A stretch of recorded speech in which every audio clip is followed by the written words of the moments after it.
the Leader of the Government.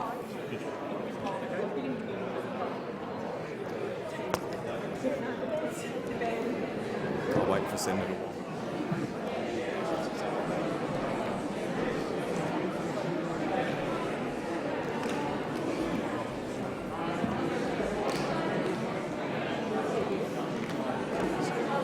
It's really up to you, Minister. Honourable Senators, I've received a proclamation summoning the Parliament in the following terms. I, General the Honourable David Hurley, AC, DSC, retired, Governor-General of the Commonwealth of Australia, acting under Section 5 of the Constitution of the Commonwealth of Australia, appoint Tuesday, 26 July 2022 at 10:30 a.m. as the day and time for the Parliament to meet at Parliament House to hold a session of the Parliament.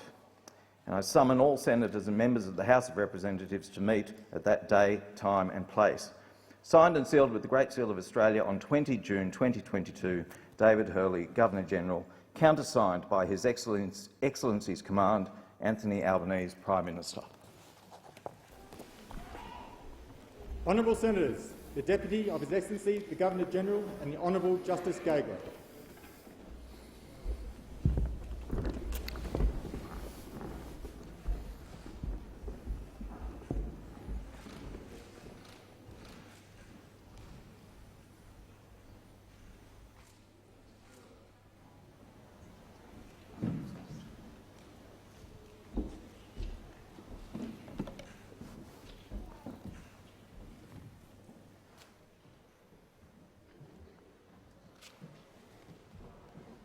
Honourable Senators, please take your places.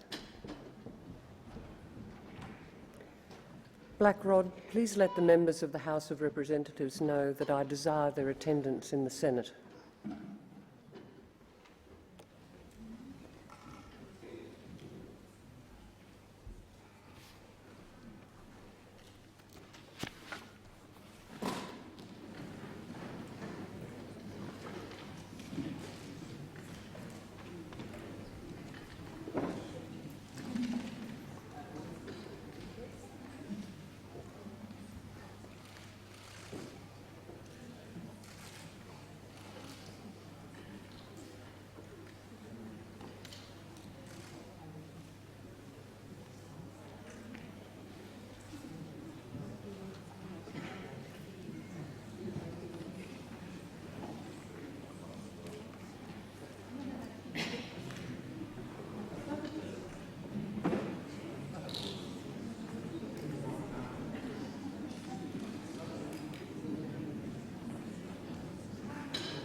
Senators, members of the House of Representatives, His Excellency the Governor-General has appointed me as his deputy to declare open the Parliament of the Commonwealth.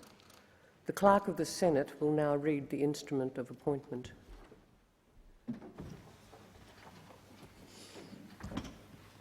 Appointment of a Deputy to the Governor-General to declare open the Parliament.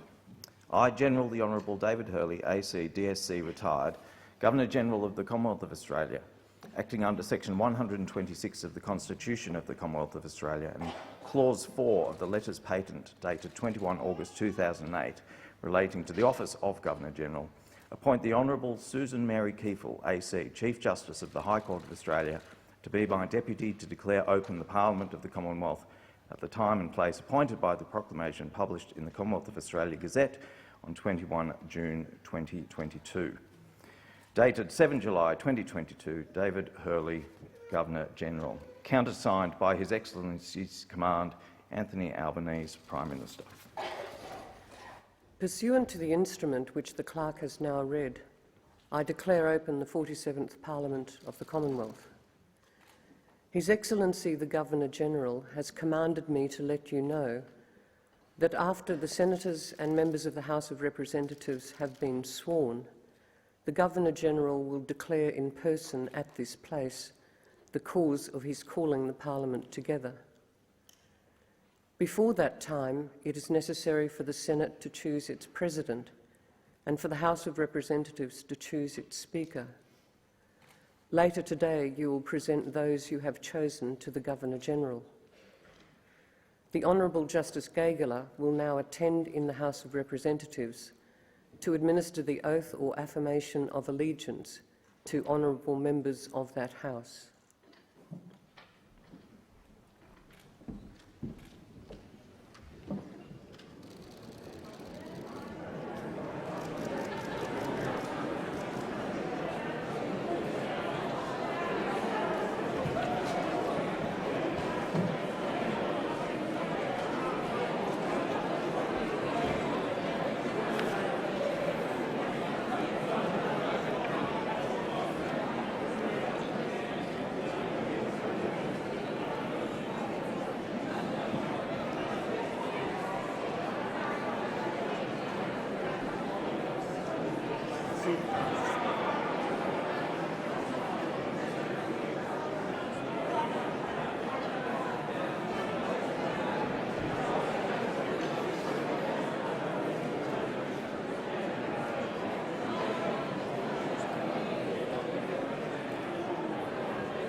Honourable Senators, His Excellency the Governor-General has authorised me to administer the oath or affirmation of allegiance to Senators elected on 21 May 2022, as required by Section 42 of the Constitution.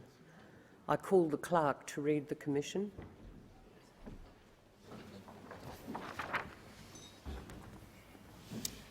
Authority to administer the oath or affirmation of allegiance to Senators.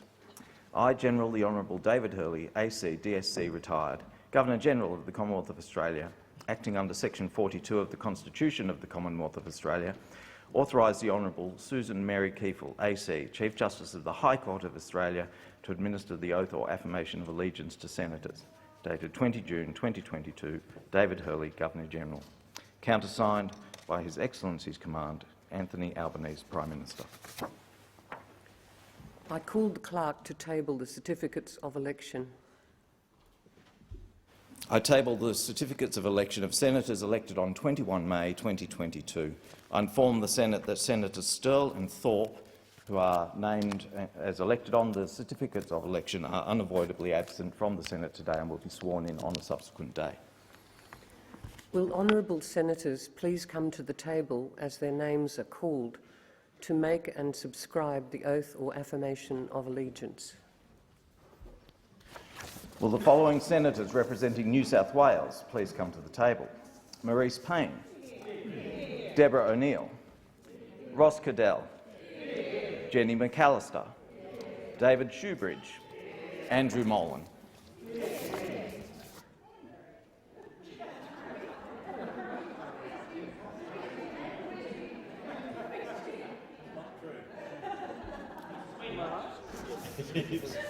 Will those senators making oaths please take your Bible in your right hand? Senators, please recite the oath or affirmation of allegiance now. I, David Shoebridge, do solemnly and sincerely affirm to true allegiance that I will bear faithful and true allegiance to Her Majesty the Queen, her heirs and successors, according to law. Senators, please sign the test roll and the senator's roll.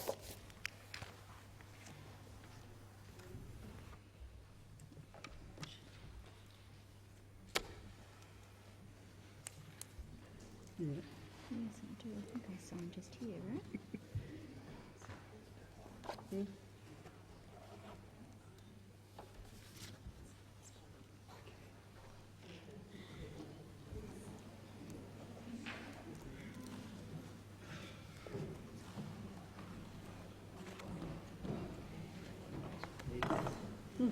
was very old.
May return to your places.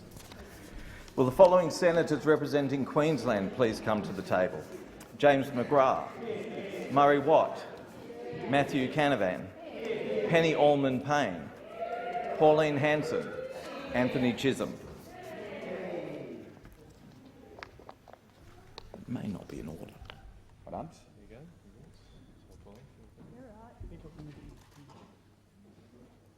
Will those senators making oaths...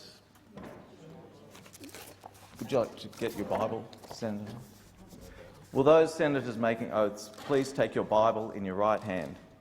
Senators, please recite the oath or affirmation of allegiance now. I, James McGrath, do swear that I will be faithful and bear true allegiance to Her Majesty Queen Elizabeth II and her heirs and successors, according to law, so help me God. Senators, please sign the test roll and the senator's roll.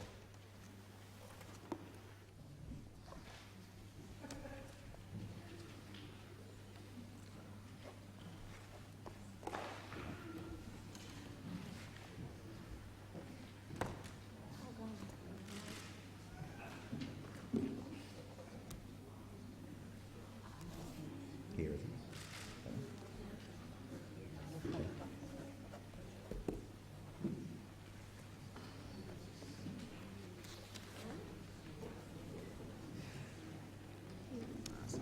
Which one's mine? Down here? Yeah.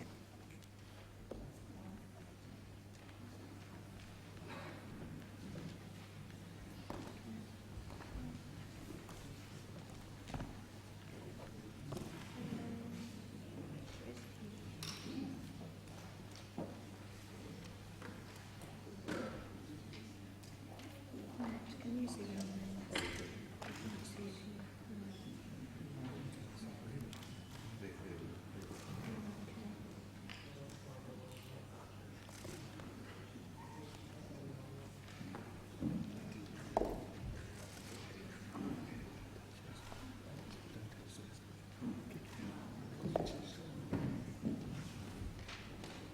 Senators.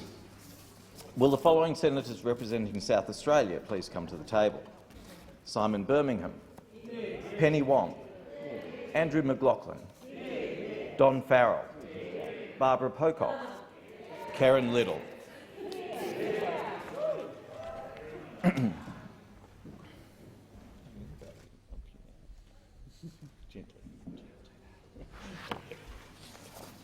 Will those senators making oaths please take your Bible in an available hand?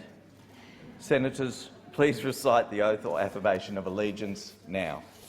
I, Penny Wong, do swear that I will be faithful and bear true allegiance to Her Majesty Queen Elizabeth II, and her heirs and successors according to law, so help me God.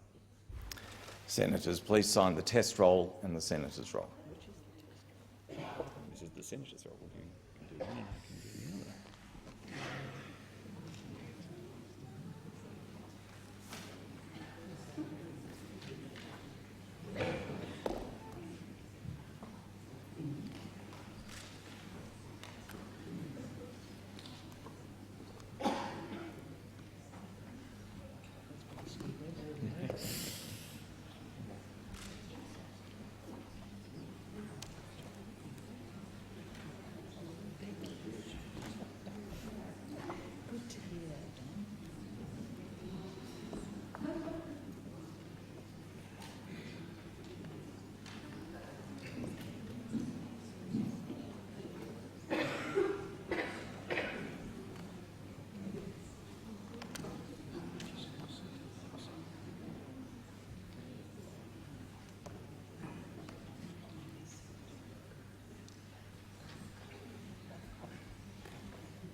Senators representing Tasmania, please come to the table. John O'Donian. Anne Urquhart. Peter Whish-Wilson. Helen Polly. Wendy Askew. Tammy Tyrrell.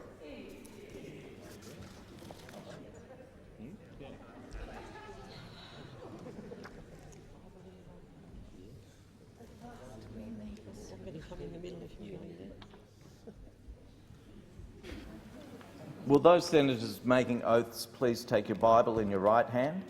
Senators, please recite the oath or affirmation of allegiance now. I, Wendy Askew, do swear that I will be faithful and bear true allegiance to Her Majesty Queen Elizabeth II, her heirs and successors according to law, So help me God. Senators, please sign the test roll and the senator's roll.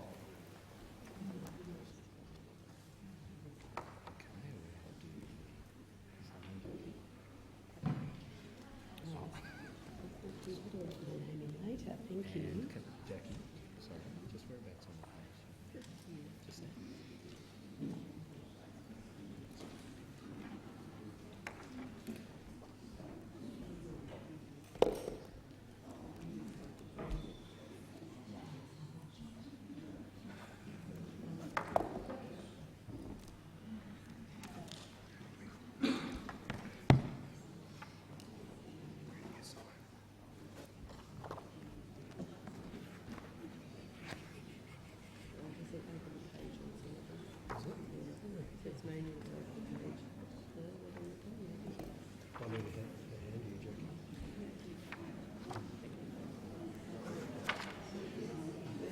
Just a small oversight, sorry.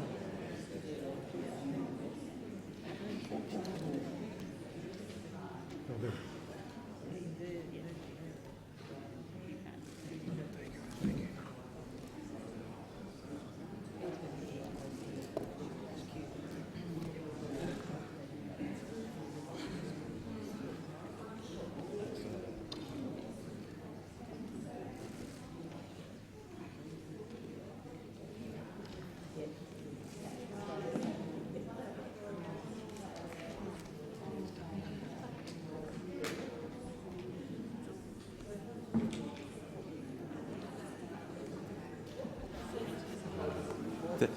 Thank you, Senators. Will the following senators representing Victoria please come to the table? Sarah Henderson, Linda White, Bridget McKenzie, Jana Stewart, Ralph Babette.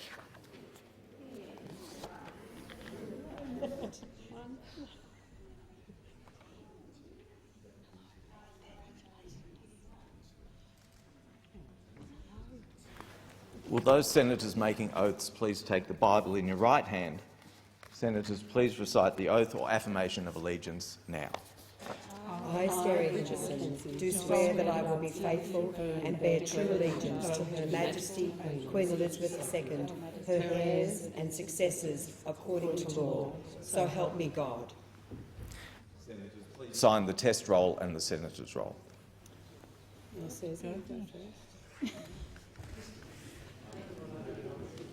Sign somebody else's. There you go. I can read my name. That's a good start. Yes.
Thank you, Senators. Will the following senators representing Western Australia please come to the table? Sue Lyons, Michaelia Cash, Dean Smith, Dorinda Cox, Fatima Payman.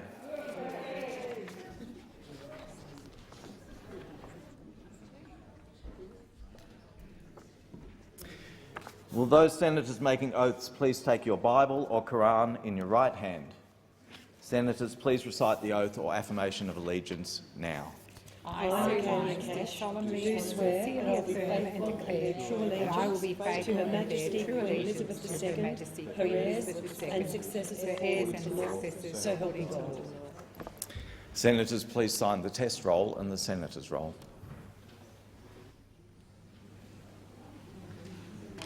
I know, I was just saying two lefties. The only part of me that's lefty.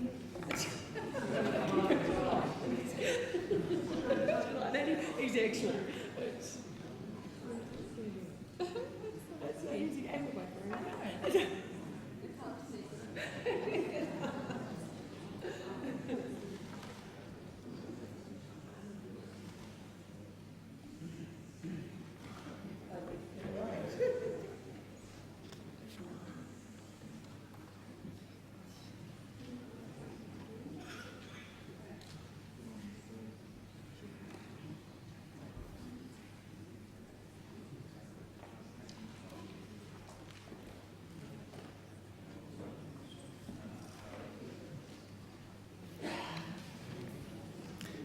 Thank you, Senators. Will the following senators please come to the table? Representing the Australian Capital Territory, Katie Gallagher, David Pocock. representing the Northern Territory, Malarndirri McCarthy, Jacinta Nampijinpa Price. Nearly got it. Nearly got it. Will those senators making oaths please take the Bible in your right hand? Senators, please recite the oath or affirmation of allegiance now. I, Malarndirri McCarthy, solemnly swear that I will be faithful and bear true allegiance to Her Majesty Queen Elizabeth II, her heirs, successors, according to law, so help me God. Senators, please sign the test roll and the senator's roll.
Thank you, Senators. You may resume your places.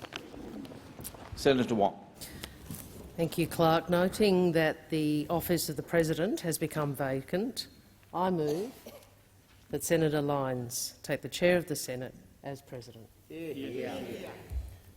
Are there any further nominations? Senator Waters. I move that First Nations woman Green Senator Dorinda Cox take the chair of the Senate as President. There being two nominations, unless there are any further nominations, there being two nominations, I invite Senator Hanson. Glenn Sterle. In order to do that, because the standing orders require that you nominate a senator who is present. But thank you. I invite the two candidates to address the Senate. Senator Lyons.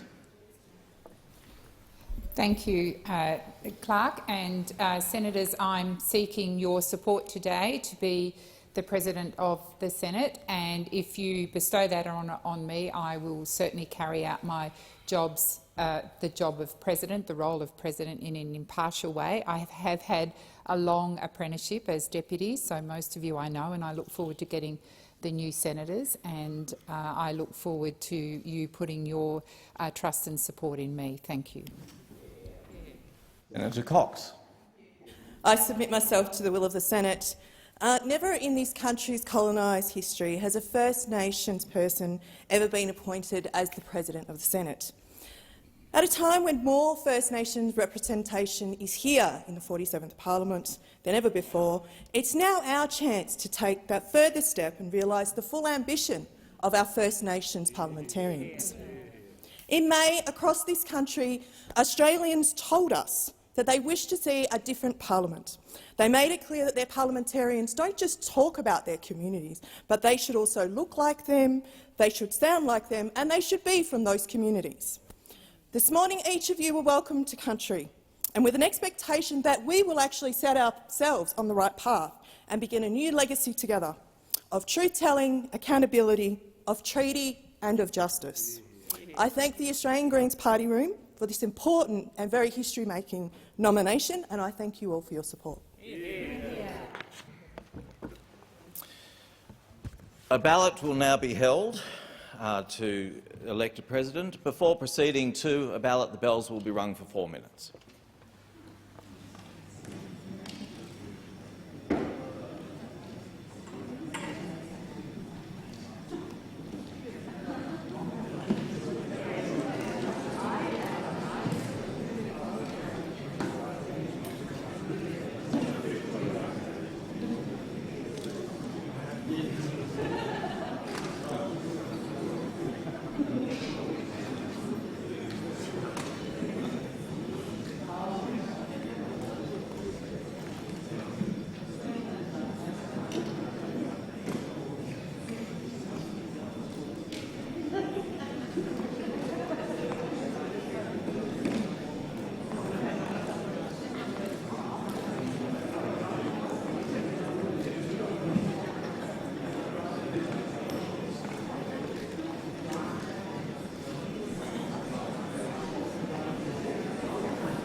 Senators, the Senate will now proceed to a ballot. Please write on the ballot paper the name of the candidate you wish to vote for. The candidates are Senator Lyons and Senator Cox.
If all senators have voted, the ballot papers will now be collected. Show you the open.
Just double-check, senators. Have all senators returned their ballot papers? Thank you. I invite Senator Urquhart and Senator McKim to act as scrutineers.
Order. Senators, I announce the result of the ballot as follows. Informal 2 votes.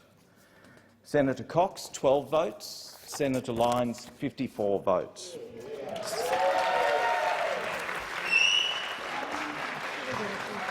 Order. Senator Lyons is therefore elected President of the Senate in accordance with the standing orders. You escorted.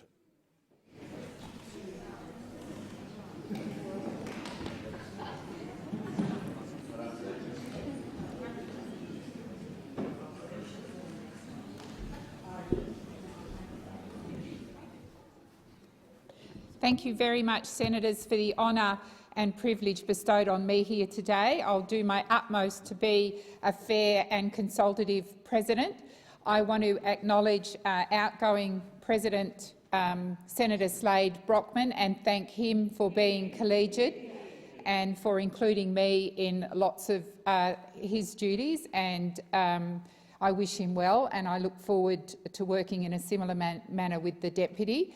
Thank you, Senator Cox, for the participation in the ballot today. It is always good to see democratic processes in place, and I thank all senators for that honour today of electing me as the President. Senator Wong. Thank you, President, and I rise on behalf of the government to congratulate you on your election as President of the Senate. And at the outset, I note the long-standing convention that the government of the day has the right to nominate the President of the Senate, and I thank the Chamber for its continued respect of this convention. In making this nomination, the government has nominated a senator who is appropriately qualified and suited to the significant responsibility that comes with occupying the chair of the Senate as President. As people know, Senator Lyons has served the chamber since 2013, as Deputy President and Chair of Committee since 2016, and I have no doubt that her experience over these terms will serve her well as she takes on this responsibility. I also make the point about the operation of the convention and the operation of this chamber. This can be a partisan place, we've all been part of that, but I always regard it as a matter of pride that in this place, these elections, certainly between the parties of government, observe some of the principles that I think matter to our Westminster system. And both parties of government have always ensured that the party, notwithstanding that neither of us ever has the numbers in our own right, except on one occasion since I've been here, always observes its obligation to the system and to the conventions which underpin it. So I thank the Senate. I make another point. I was elected, it is quite a long time ago now, as my people keep reminding me, and I remember the first Senate President that I served under was Margaret Reid, and she was the first woman to serve as Senate President, I think between 1996 and 2002, and I acknowledge that it was the coalition who nominated the first woman. She held respect and support of all senators, and I'm confident Senator Lyons will do so, and will be able to expect the same across the Senate. And I am very pleased that we see, it's taken a long time, but I'm pleased that we see yet another woman serving in this high office. I'm confident Senator Lyons will represent the interests of the Senate and the Parliament as a whole, particularly when it comes to matters of privilege. I'm confident she will join her predecessors as a principled defender of the role and authority of the Senate in relation to the other place. So on behalf of the government, I congratulate you, Senator Lyons. President, we wish you every success in this most important of roles. Senator Birmingham. Thank you, President, and I congratulate you on your election to this very important office within this chamber as President of the Senate. And in doing so, I also acknowledge the long-standing convention in the Senate that the role of the parties of government to nominate the President of the Senate, and I congratulate you on being the nominee of the government and with that enjoying the support of both the government and the opposition to take this place. I acknowledge particularly the role of former President Senator Slade Brockman and thank Senator Brockman for his all-too-short service in the chair, but acknowledge that during that time he discharged his duties with nothing but professionalism, fairness and diligence, and working cooperatively with you then as Deputy President, as his distinguished predecessor, Senator Scott Ryan, had equally done so. It is indeed a long period of service that you held as Deputy President that brings you President to this chair with much knowledge and experience of the procedures, processes of the chamber and the other important functions and roles of President that you will now discharge. You do so at a time of a new government, a new parliament and a new Senate. And with that, it's important that all of us remember the very special responsibilities that fall upon you as President to this Senate and to all senators in the fulfilling of those duties, to ensure the proper functioning of this chamber, to ensure that the dignity of this chamber is upheld. These are duties that also fall upon each and every one of us in our conduct that we bring to this place, and I hope that all senators will work to make sure that you, the Deputy, and those who hold the chair from time to time are all supported so much as possible in that role. It is also important that the role provide every opportunity for each senator to advance their issues of concern, for each senator to be freely able to debate, to challenge and to contest ideas across this chamber, to scrutinise the government of the day within the full limits of the standing orders, and to have the freedom and opportunity to be able to do so. We wish you well in your service. We acknowledge indeed that you follow in a long line of successful presidents and the particular role as the first woman to hold this office from the Australian Labor Party, following Senator Margaret Reid, who had such distinguished service as a Liberal senator in this place and as President. In wishing you success, we offer you our support for the office, for you to be a strong, fair and independent presiding officer in this place. Thank you, Senator Birmingham. Senator Waters. Thanks very much, President. On behalf of the Australian Greens, we offer you our congratulations for fulfilling the role of President of the Senate, and we look forward to a very productive parliament. We are, of course, saddened that our magnificent First Nations woman, Senator Dorinda Cox, is not sitting up there, and we hope that as the chamber continues to become more diverse, that some of these conventions that support the two-party system can also diversify and evolve. And we look forward to a parliament that truly represents the community, including the echelons of those decision-making roles. But we give our heartfelt congratulations to you, and particularly recognise you as the first Labor woman to fill that chair. And we wish you all the best, and we hope that this parliament can address the challenges that the nation faces. Thank you, Senator Waters. If there are no further speakers, the Senate will now suspend. Oh, beg your pardon, I call Senator Wong. Thank you, President. I wish to inform senators that the Governor-General would be pleased to receive the President and senators in the Members' Hall at 2:30 p.m. Thank you, Senator Wong, and I think it's now appropriate for me to suspend the Senate. Thank you, senators. I've got my pink plates on.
Honourable Senators, the President.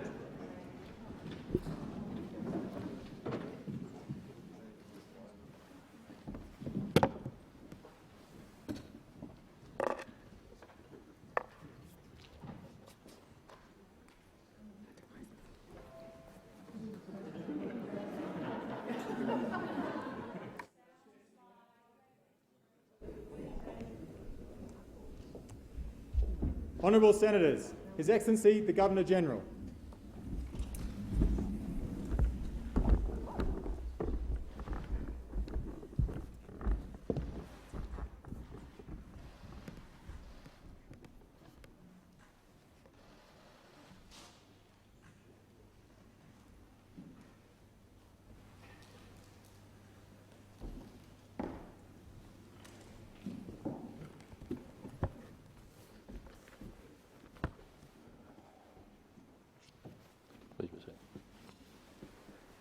Honourable Senators, please be seated.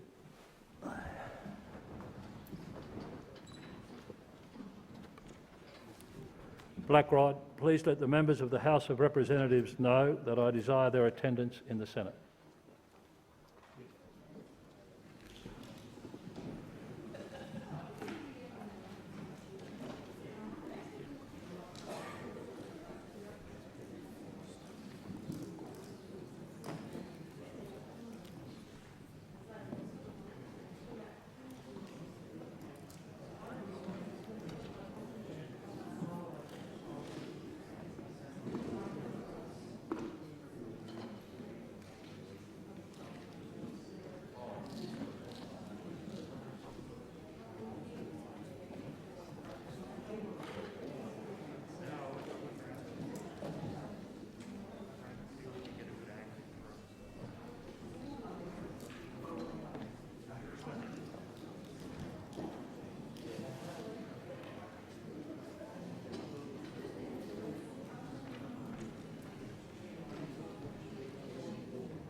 Honourable Senators and members of the Parliament of Australia, I'll begin by acknowledging that we are meeting today on Ngunnawal and Ngambri country, pay respects to elders past and present, and particularly acknowledge the younger generation who are our pathway to our future.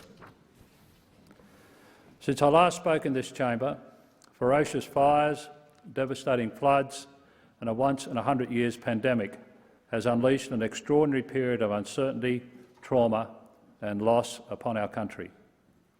The past 3 years have asked so much of so many. Again and again, Australians have risen to the moment, thinking of their communities, looking after each other. In hard times, Australians have been at their caring and courageous best. Major challenges, new and old, are before us. In confronting these challenges, this Parliament must seek to match the resolve and resilience of the people in whose name you serve. As the Prime Minister has said, prove worthy of the people of Australia. In a turbulent world, we can find hope in the strength of our democracy. In May, at more than 7,000 polling centres, many thousands of post boxes, via the phone and in diplomatic missions the world over, millions of Australians cast their ballots and exercised their fundamental right and responsibility as citizens of our great democracy. Australians have elected one of the most diverse parliaments in the history of our federation. And for the first time in almost a decade, Australians voted to change the government. All of us can give thanks that changes of government take place peacefully and swiftly in Australia, and with respect and courtesy for those with whom we may not agree. The new government has pledged to govern for all Australians, whoever they are, wherever they live and whoever they voted for, and to honour the trust Australians have conferred. The government knows this country faces serious and pressing challenges. The rising cost of living, low wages growth, climate change and its devastating impact, tensions in the region, uncertainty in the world, pressure in health and aged care, and an economy in need of cheaper energy and new skills. The government is determined to tackle these challenges in a spirit of unity and togetherness, as well as urgency. It does not want to waste a single day. To this end, the Prime Minister and a select few ministers were at Government House to be sworn in less than 48 hours after the election result was known, sooner than any other new government in Australia's history. The government's commitment to hit the ground running was honoured with the Quad leaders meeting in Tokyo and a Prime Ministerial visit to Indonesia. The government made a submission to the Fair Work Commission to prevent Australia's lowest paid workers from going backward, resulting in a 5.2% wage increase. The government also submitted a new, more ambitious 2030 nationally determined contribution to the United Nations Framework Convention on Climate Change, committing to reduce emissions to 43% below 2005 levels by 2030, putting Australia on track to achieve net zero by 2050. Beyond that, the government has already taken measures to shore up Australia's energy market, protect aged care residents and provide assistance to Australians affected by the recent floods. The Uluru Statement from the Heart. The government takes office with a renewed ambition for Australia to reconcile with our past, to tell and know the truth about history, and to place a First Nations voice at the heart of our democratic process. The Uluru Statement from the Heart was an act of generosity by First Nations people, mapping out a path forward for us as a nation. It is the government's intention to take up this generous offer and to seek to enshrine a voice to Parliament in the Constitution via a national referendum in this term. The government views the implementation of the Uluru Statement as an opportunity for healing and for learning from the truth of our history. And, just as importantly, the voice is a chance to build a better future for First Nations people. A future where a voice to Parliament helps drive and deliver better health outcomes and longer lives, new education and employment opportunities, safer communities with decent housing and an end to the cycle of injustice, incarceration and deaths in custody. All of this, voice, truth, treaty and closing the gap, depend on genuine partnerships. The government commits to engage closely and respectfully with First Nations people and the Australian community more broadly ahead of the referendum. Honourable Senators and Members, a First Nations voice promised to be, like the '67 referendum, like Mabo, like the National Apology, a defining moment for our nation, and a historic opportunity to move on from the safety of words to the bravery of action. At the centre of the government's determination to close the gap is the belief that First Nations people, like every other Australian, should be made to feel empowered. To this end, the Community Development Program, compulsory income management and the cashless debit card will all cease. In their place will be policies that provide First Nations people with greater support to secure good jobs and earn proper wages in safe conditions. In the same spirit, the government will invest in First Nations management of lands and waters, humbly recognising the skills and knowledge gained over tens of thousands of years. The government will expand the community-led model of justice reinvestment to turn the tide on incarceration and act on the national shame of First Nations deaths in custody. It will partner with communities, peak bodies and elders to improve health and life expectancy. And the government will commit to new Indigenous employment targets for the public service and for Australia's 200 largest companies.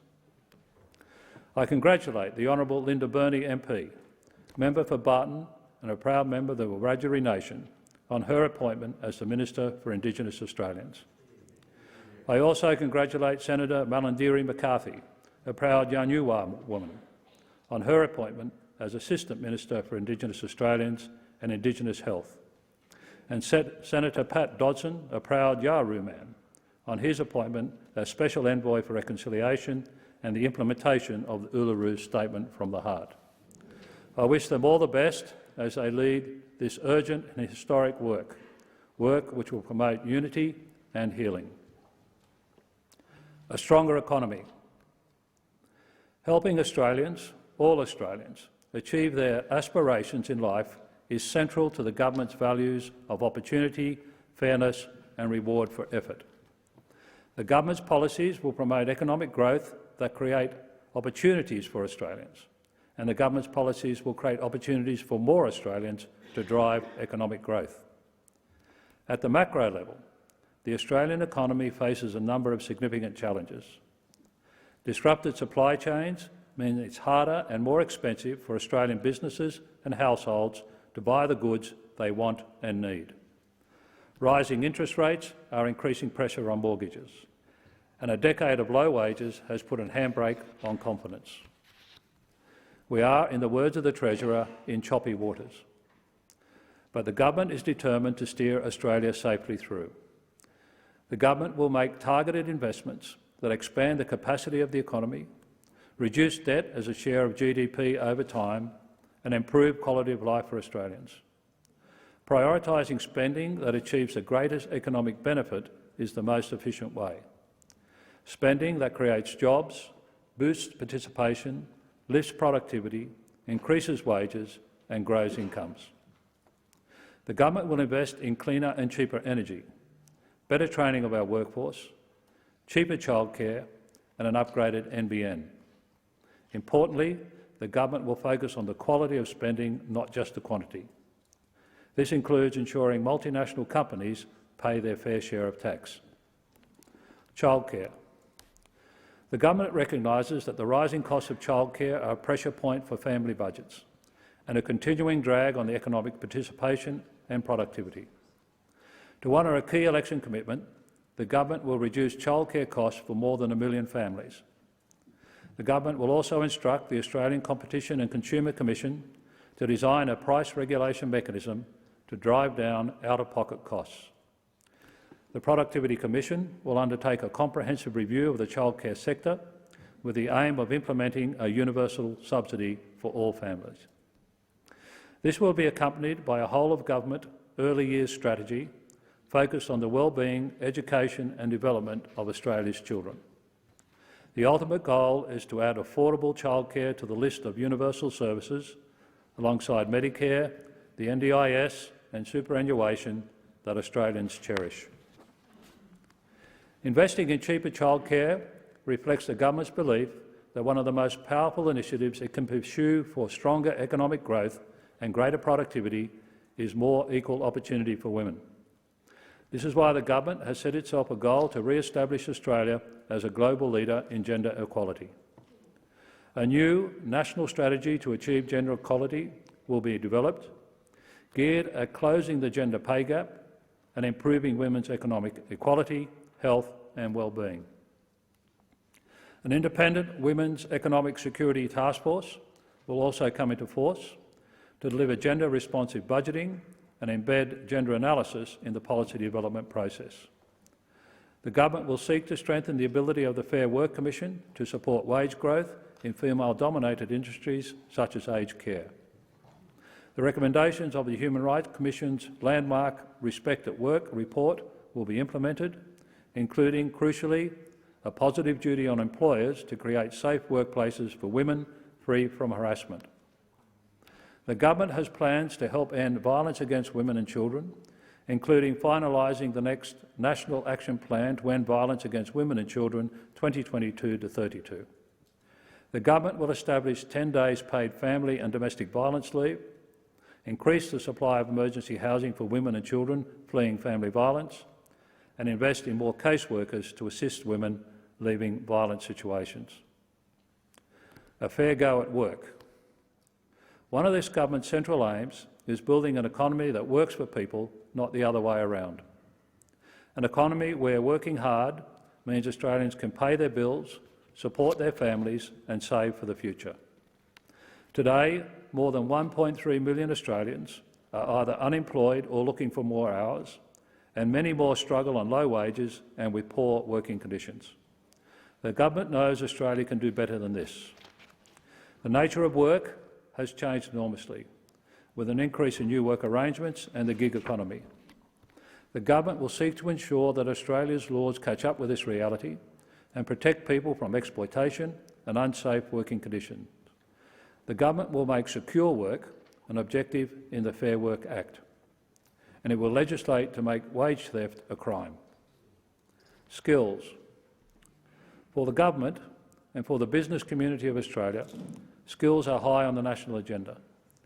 In the coming period, the government will legislate to establish Jobs and Skills Australia, to drive vocational education and training and strengthen workforce planning. The new body will bring employers, trade unions and the training and education sector around the same table to achieve common objectives.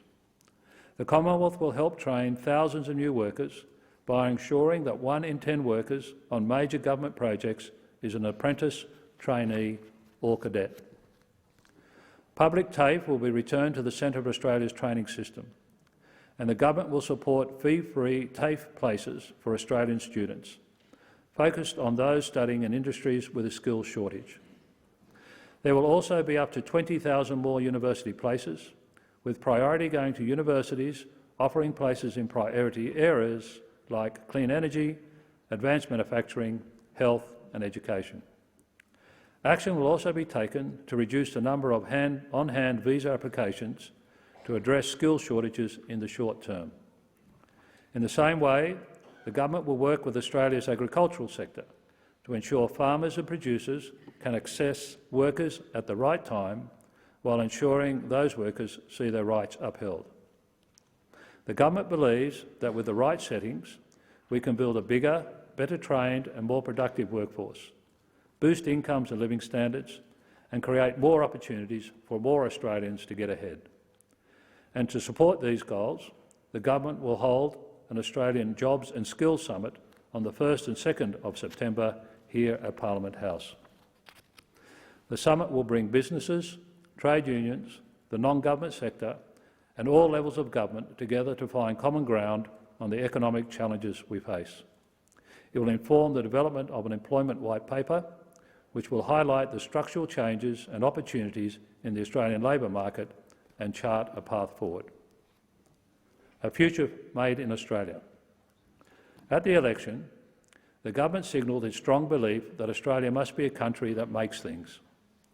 Australia has a proud history of manufacturing, but over recent decades the scope of our manufacturing has narrowed, as international competitors have displaced Australian makers and Australian skills. The supply chain issues experienced through the pandemic have put a spotlight on this challenge. The government will seek to rebuild Australia's proud manufacturing industry through a commitment to a future made in Australia. This begins with the establishment of a $15 billion National Reconstruction Fund to grow and diversify Australia's industrial base. The fund will take as its mission supporting new and emerging industries, helping our economy transition to reach net zero emissions by 2050, creating secure, well-paid jobs for Australian workers, driving regional economic development and building our sovereign capability.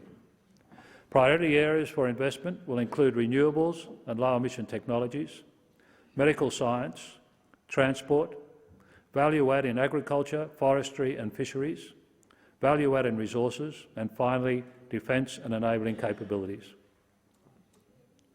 The Buy Australia plan will complement this investment by maximising the use of Australian-made goods, products and materials in Commonwealth contracts, harnessing the significant purchasing power of government. The government will also work with industry to reach a goal of 1.2 million Australian tech-related jobs by 2030. New investments will be made in the Australian railway industry too, ensuring that more trains are built in Australia by local Australian workers. Whether a train or a ferry, a solar panel or a piece of technical defence equipment, Australians will once again be making the products our economy needs for the future. Investing in infrastructure. The government believes revitalising Australian manufacturing is an investment in national resilience and national security, and the same is true for renewing and improving our national infrastructure. Infrastructure investment enables people and goods to move around faster, reducing the cost of doing business, growing the economy and better connecting our communities, improving Australians' quality of life. The government is resolved to restore confidence in Australia's infrastructure and regional development pipelines. At the centre of this effort will be reforming Infrastructure Australia as our nation's foremost infrastructure advisory body. The Commonwealth, in cooperation with state and territory governments, will focus on quality investments, including to improve safety, reduce congestion and boost productivity. The government will also begin work on nation-building projects like high-speed rail and an Australian-flagged strategic fleet. It will also ensure the Inland Rail project gets back on track. And as part of a new national push to improve road safety and lower the road toll, the government will work with truck drivers and the wider industry to upgrade rest areas on national roads. Medicare and the NDIS.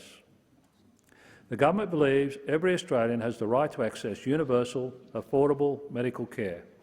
It is one of the things that underpins our unity as a nation. But for too many Australians, geography, income and background still pose barriers to care. The government is committed to making it easier for Australians to see a doctor and afford treatment. To serve this priority, at least 50 Medicare urgent care clinics will be established. Their services will be bulk billed. The government will deliver a $750 million Strengthening Medicare Fund, with investment priorities guided by the Strengthening Medicare Task Force. The government will also cut the cost of medicines on the Pharmaceutical Benefit Scheme from $42.50 to $30, saving Australians $12.50 for every medication.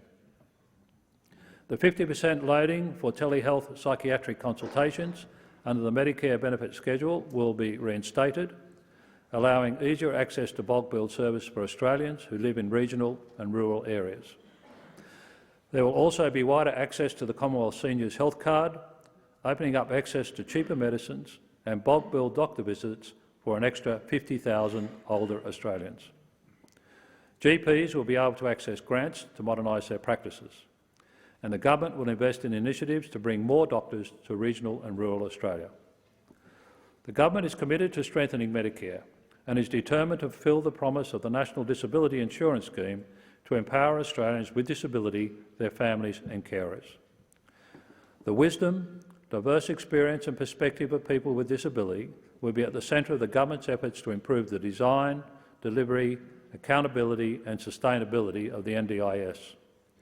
The government will also develop a national autism strategy and oversee the National Disability Data Asset so we can better understand the life experiences of people with disability in Australia.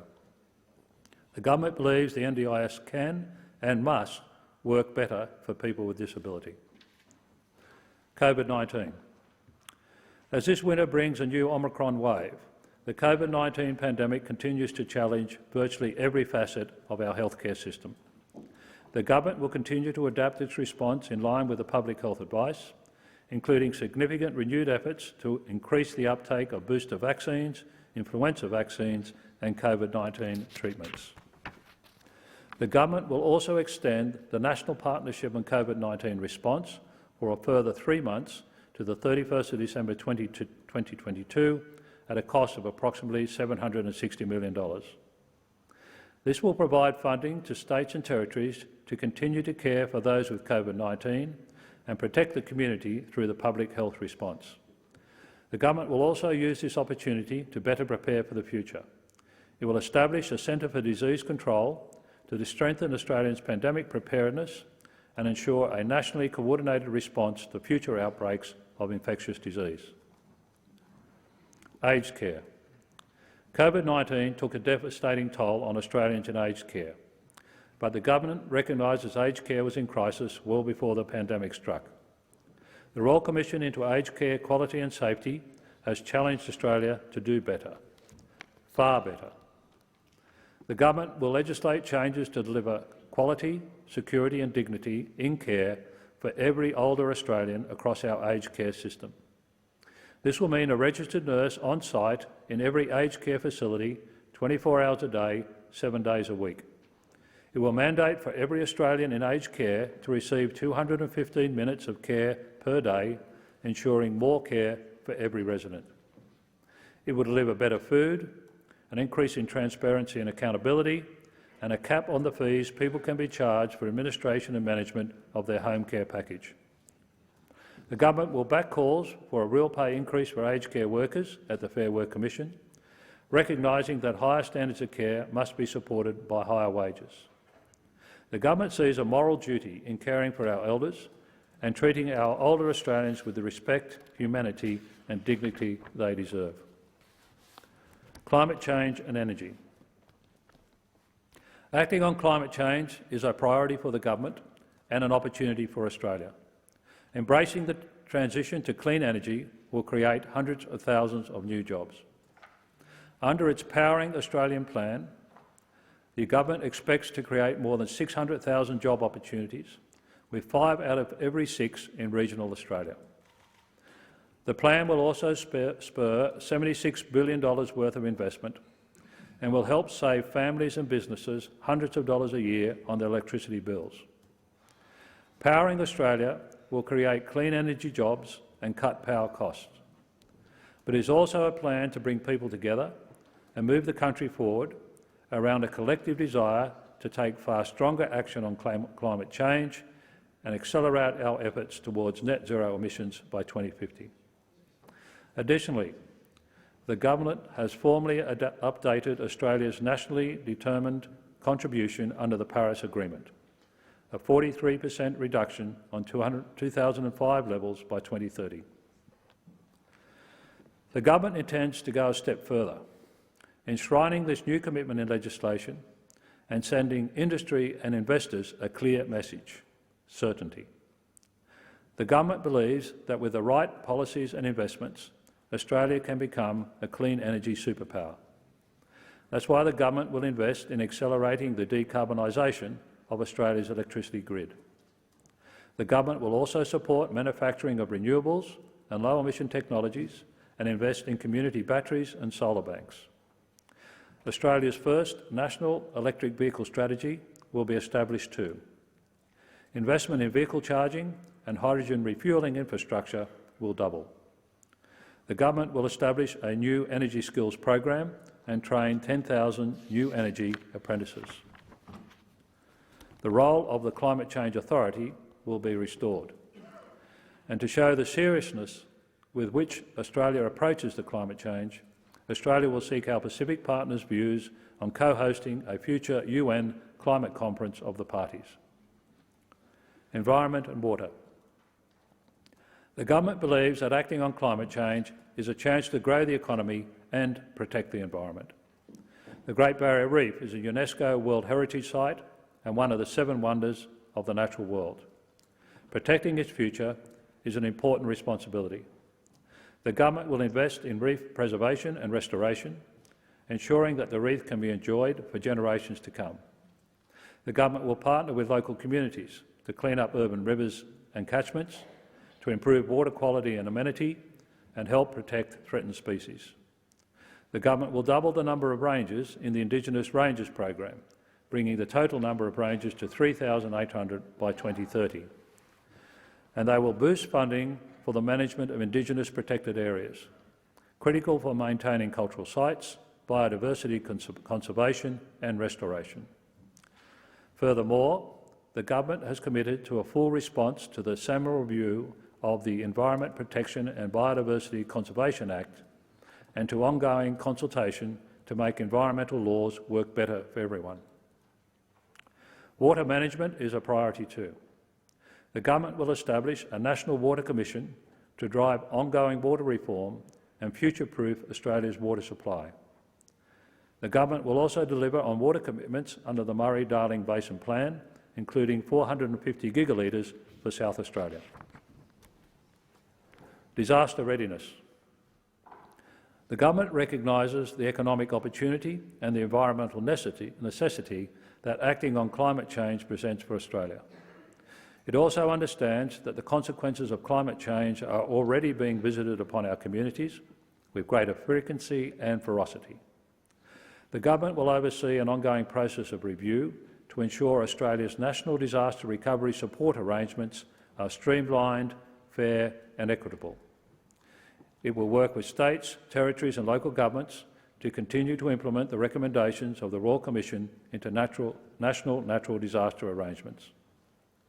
And it will build our national resilience, ensuring we have the capacity to predict, prevent, absorb, adapt to and evolve from national emergencies and disasters in the future, including through the Disaster Ready Fund. Australia's place in the world.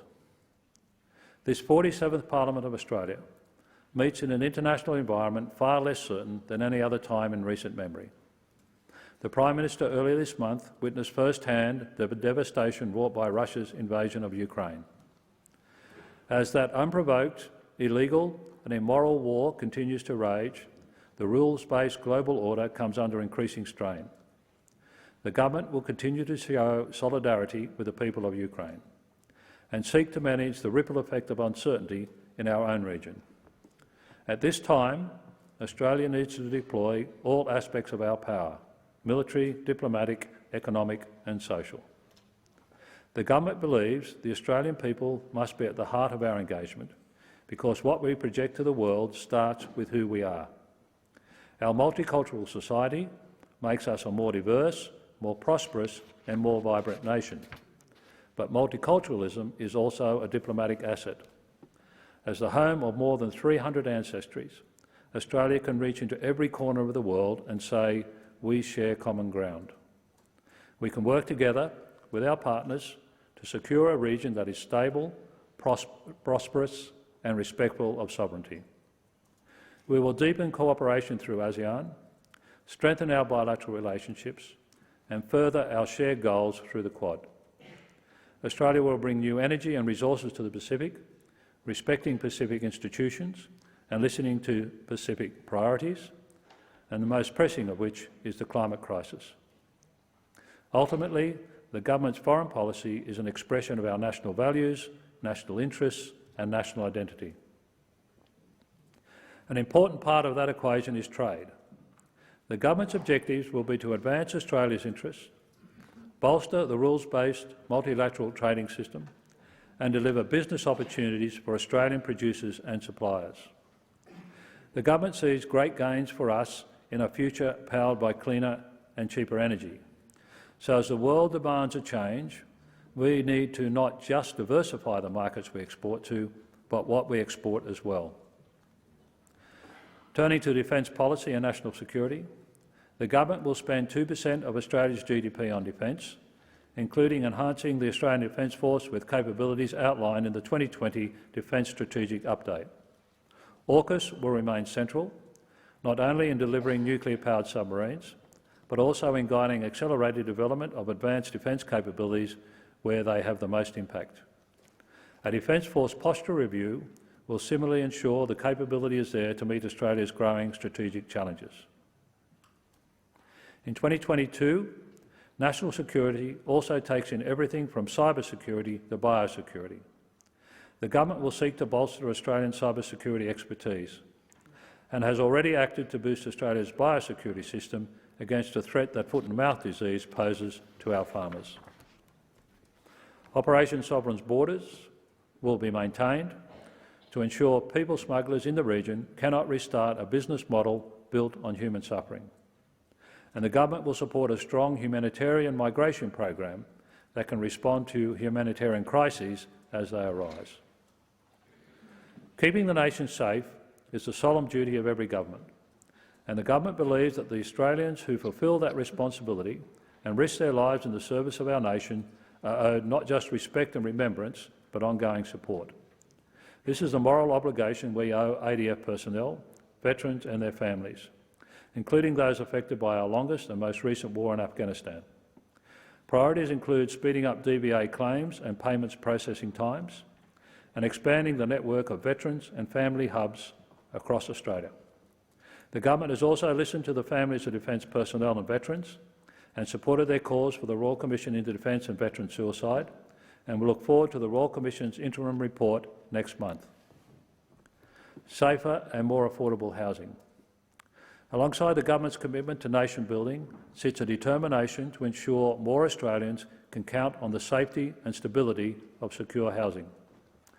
We all know the difference a secure roof over your head can make to a person's life chances. The government will establish a Housing Australia Future Fund to build an additional 30,000 new social and affordable houses within 5 years. It will create a National Housing Supply and Affordability Council and launch a National Housing and Homelessness Plan. The government also sees the importance of home ownership and the sense of belonging, pride and stability it can confer, and so it will support more Australians into their own home through the Help to Buy scheme and the Regional First Home Buyer Support Scheme. Education. The government believes education is the most powerful weapon against disadvantage and the best investment in Australia's economic future.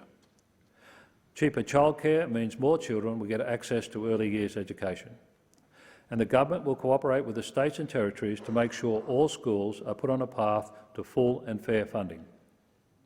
The government knows great teachers change lives and will initiate policies to attract the best and brightest to the teaching profession and work with schools across jurisdictions to address teacher workforce challenges. In addition, the government will prioritise helping kids bounce back after COVID-19 with a $200 million investment in mental health and wellbeing support. The government will boost investment in public TAFE and apprenticeships to ensure a new generation of Australians can gain the skills and competence for the jobs of the future. And resetting the relationships with universities is a priority too.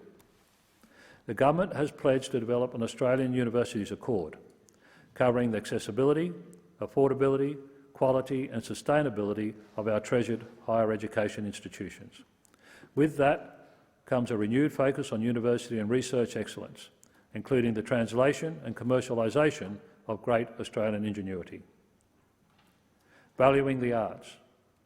The government has great faith in our national cultural endeavour and recognises the importance of getting Australians' arts industry back on track too. The conviction is simple, that a nation that invests in art and creativity is a nation that knows itself and invites the world to know it better. It's in this spirit that this parliamentary term will see the release of a national cultural policy, the first in almost a decade. There will also be greater certainty for two other vital cultural institutions, the ABC and SBS, with new funding terms spanning 5 years. Fighting corruption. The government has an ambitious agenda for Australia, and it recognises that so much of what it hopes to achieve depends on the trust of Australian people. Trust that government and public institutions will act with integrity in the interests of the nation. To strengthen this trust, the government will legislate to create a powerful, independent and transparent National Anti-Corruption Commission. This will bring the Commonwealth in line with the states and territories and will enable investigations of serious and systemic corruption. It will be an important addition to the integrity framework of this country. And out of the same commitment to accountability and public confidence, the government will establish a Royal Commission into the scheme commonly known as Robodebt. A strong Australian public service. Leading with integrity also means working in partnership with a strong, committed and empowered public service. The removal of the average staffing level cap, rebalancing the use of labour hire, limiting fixed-term contracts and undertaking a strategic reinvestment of funds will form the first phase of the government's plan to rebuild the public service capacity to deliver the best outcomes for the Australian people. The government will ensure the APS becomes a model employer and an employer of choice, including and especially for First Nations people and those living with disability. The government will seek to lead by example. In conclusion, a change of government represents a chance to bring the nation together anew. To senators and members from the government, opposition and crossbench, I congratulate you on being called to serve our country and our democracy. I urge you to advocate thoughtfully, debate respectfully, and in everything you do, prove worthy of the Australian people. I wish you every success in meeting this moment. It is now my duty and my honour to declare the 47th Parliament of the Commonwealth of Australia open. Thank you.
We're just waiting until the House members depart and then we'll suspend the Senate.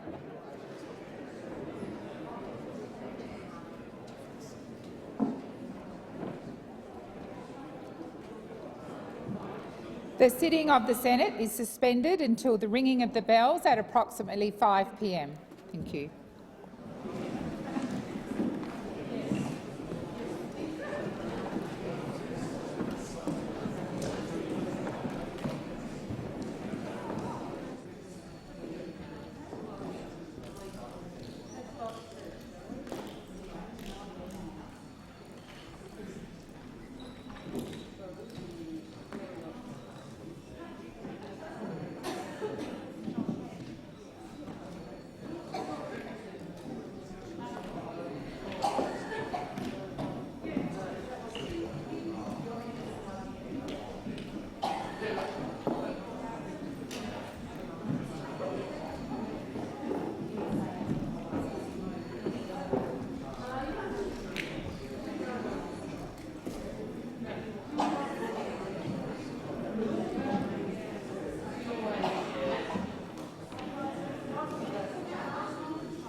Honourable Senators, the President.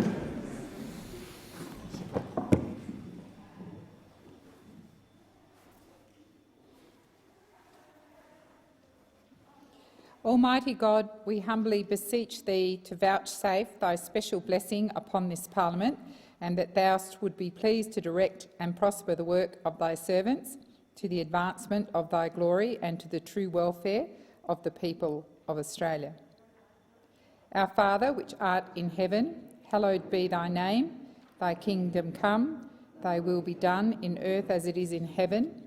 Give us this day our daily bread, and forgive us our trespasses, as we forgive them that trespass against us. And lead us not into temptation, but deliver us from evil. For Thine is the kingdom, and the power, and the glory, for ever and ever. Amen. I acknowledge the Ngunnawal and Ngambri peoples who are the traditional custodians of the Canberra area, and pay respects to elders past and present of all Australia's Indigenous peoples.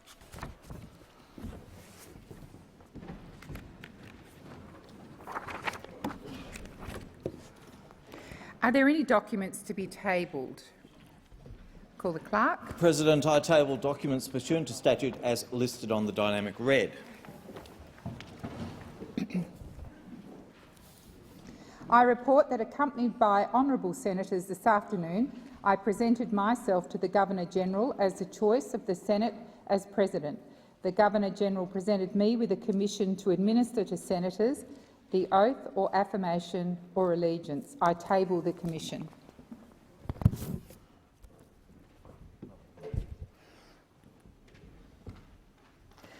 I inform the Senate that I have received a copy of the opening speech which His Excellency the Governor-General delivered to both Houses of Parliament. I call Senator Wong. I move that that consideration of the speech be made an order of the day for the next sitting day. Those in favour? Against? I believe the ayes have it. Senator Wong. Thank you, President. I seek leave to move a motion relating to Standing Order 3.4. Is leave granted? Leave is granted. Thank you, Senator Wong. I thank the Senate, and I move that Standing Order 3.4 be suspended to enable the Senate to consider business other than that of a formal character before the address and reply to the Governor-General's opening speech has been adopted. So the question is that motion is moved by Senator Wong be agreed to. Those of that opinion say aye. Against? I believe the ayes have it. Senator Wong. Thank you, President. I advise the Senate that following the election held on 21st of May 2022, in which the Australian Labor Party was elected to government, the Governor-General commissioned the Prime Minister to form a government. Ministers and assistant ministers were appointed on the 1st of June 2022. For the information of senators, I table a list of the full ministry, which includes representation arrangements.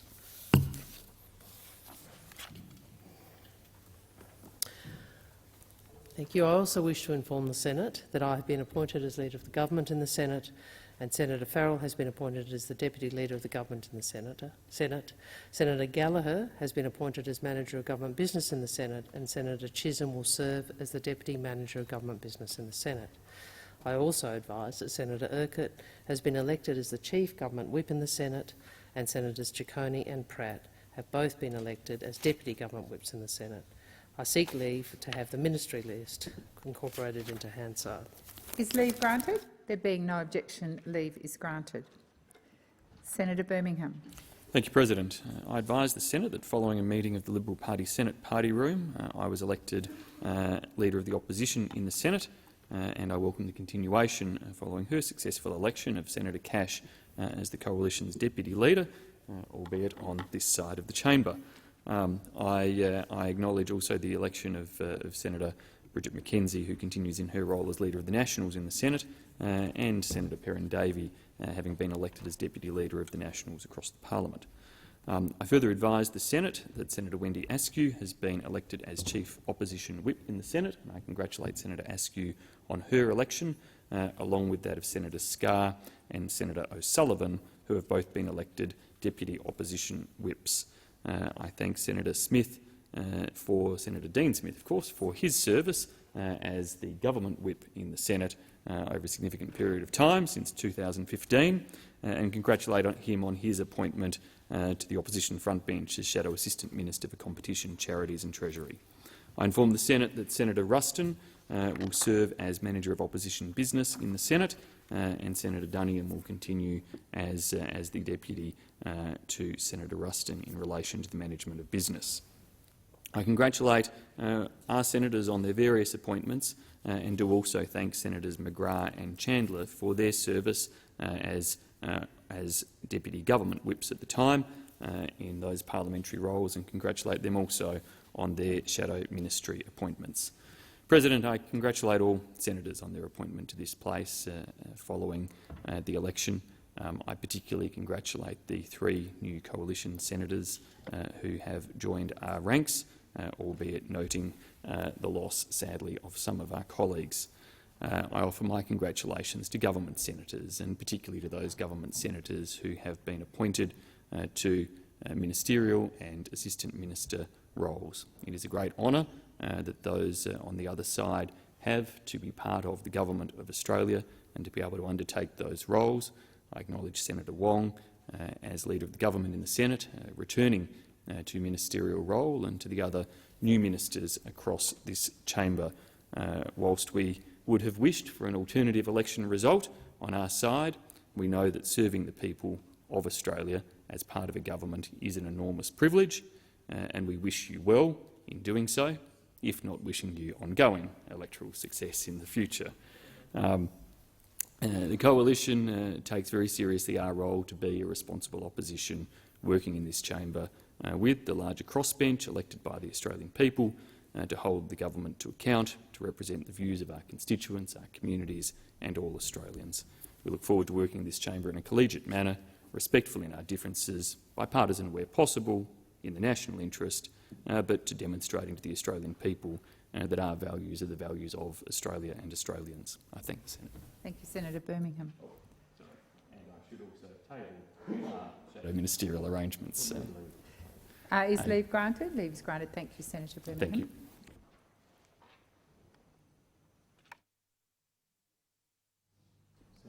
Oh, beg your pardon, Senator Waters. Thank you. Thanks, President. In relation to office holder arrangements for the Australian Greens, I advise the Senate that I continue as the Australian Greens leader in the Senate. I advise that Senator Maureen Faruqi has been elected as deputy leader of the party, and Senator Lydia Thorpe is deputy leader in the Senate. I further advise that Senator Sarah Hanson-Young is our manager of Greens business in the Senate, and Senator Nick McKim continues as our party whip. I congratulate all of the new senators and all of the office holders in other parties, and I seek leave to table the office holder list for the 47th Parliament and have it incorporated into Hansard. Is leave granted? There being no objection, leave is granted. Thank you, Senator Waters. Senator Hanson. To make a short statement. Is leave granted? Leave is granted for 2 minutes. Just that I advise the Senate. I advise the Senate that I am leader and whip of Pauline Hanson's One Nation. Thank you, Senator Hanson. You didn't need leave for that. Senator Lambie. Thank you, Madam President. I also seek leave to make a short statement. Is leave granted? Leave is granted. Thank you, Senator Lambie. I advise the Senate that Senator Tyrrell should be designated as a whip for the purposes of Standing Order 24A relating to the Selection of Bills Committee. Thank you. Thank you, Senator Lambie. Senator Davey. I seek leave to make a short statement. Is leave granted? Leave is granted. Thank you, Senator Davey. I wish to advise the Senate that Senator Ross Cadell has been appointed the Nationals whip in the Senate and will also be appointed to the Selection of Bills Committee. Thank you, Senator Davey. I believe Senator Pocock was seeking the call. I have to call you Senator D. Pocock. Thank you. Thank you, President. I also seek leave to make a short statement. Is leave granted? There being no objection, leave is granted. I advise the Senate that I should be designated as whip for the purposes of Standing Order 24A relating to the Selection of Bills Committee. Thank you, Senator Pocock. Senator Babet. I also seek leave to make a short statement. Is leave granted? There being no objection, leave is granted. I advise the Senate that I should be designated as a whip for the purposes of Standing Order 24A relating to the selection of Bills Committee. Thank you, Senator Babet.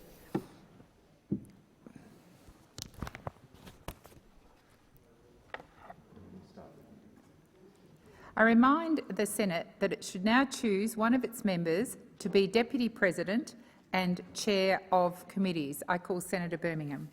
Thank you, President. It gives me great pleasure to move that Senator Andrew McLaughlin be appointed Deputy President and Chair of Committees. Thank you. So the question is that the motion is moved by Senator... I beg your pardon, Senator Waters? Thanks, President. I think you need to ask if there are any other nominations. I'm assuming you're standing to make one? Yes. Do I have the call? Yes. Thank you, President. With great pleasure, I move that Senator Jordan Steele-Drong take the chair as Deputy President and Chair of Committees. Thank you. Are there any further nominations? As there are no further nominations, we will now proceed to conducting a ballot. So we'll invite the candidates. First of all, Senator McLaughlin to make a short statement. Senator McLaughlin. Thank you, Madam President. My fellow senators, I seek your support for election to the position of Deputy President. I ask senators to think of me kindly and have regard to my work as temporary chair and my work as a chair of other committees and during my time in the Senate. And I hope that when you turn your minds to this, it will be a testament to my dedication that I will bring to the role. If I'm successful at ballot, I'll do all I can to support our President, who is a senator I hold in the highest regard. Thank you, Senator McLaughlin. Senator Steele-Drong. Thank you, President. I come to the Senate today to seek your support to be elected into the position of Deputy President of the Senate. This role, if you were to support me in it, would be a historic moment to elect a person who identifies openly as a disabled person into this role. The Deputy President of the Senate is a leadership role in this place. Appointing a disabled person into this position would send a very clear message to disabled people across the country. A message that disabled people belong in politics. A message that disabled people are able and are trusted to lead. A message that this government, the opposition and the newly appointed crossbench are committed to centring disabled people and from day one will waste no time in breaking down the structural ableism that disabled people experience each and every day as a result of the decisions made in this place. Now, I am proud to have the support of my Greens colleagues to put myself forward for this position today. The Greens will always prioritise and promote upholding the voices of disabled people in this place. And I encourage every member of the Senate to take this opportunity to do the same. And you're the best candidate. Thank you, Senator Steele-Drong. A ballot will now be held, but before proceeding to ballot, the bells will be rung for 4 minutes.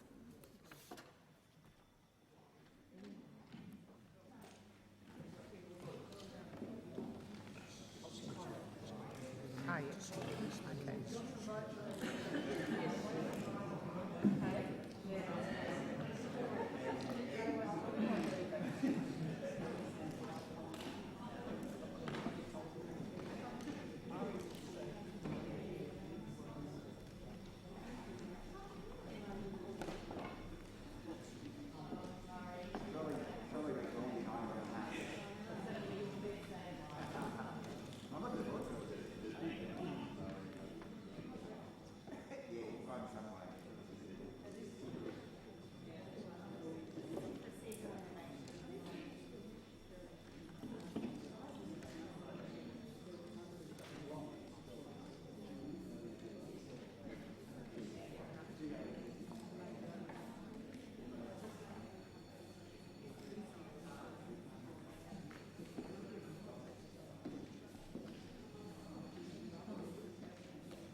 Lock the doors.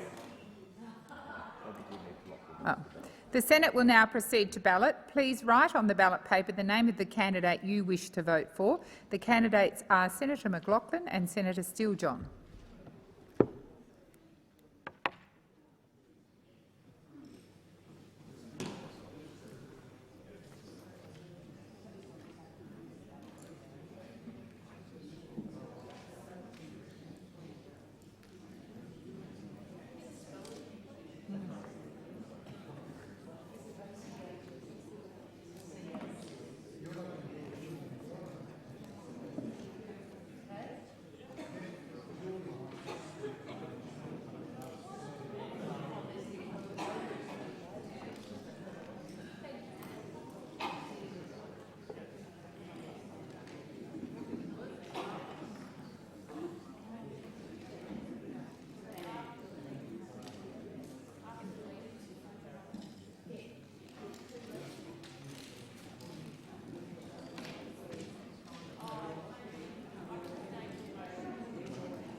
If all senators have voted, the clerks will now collect up the ballot papers.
Senators Askew and McKim to act as scrutineers.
Order.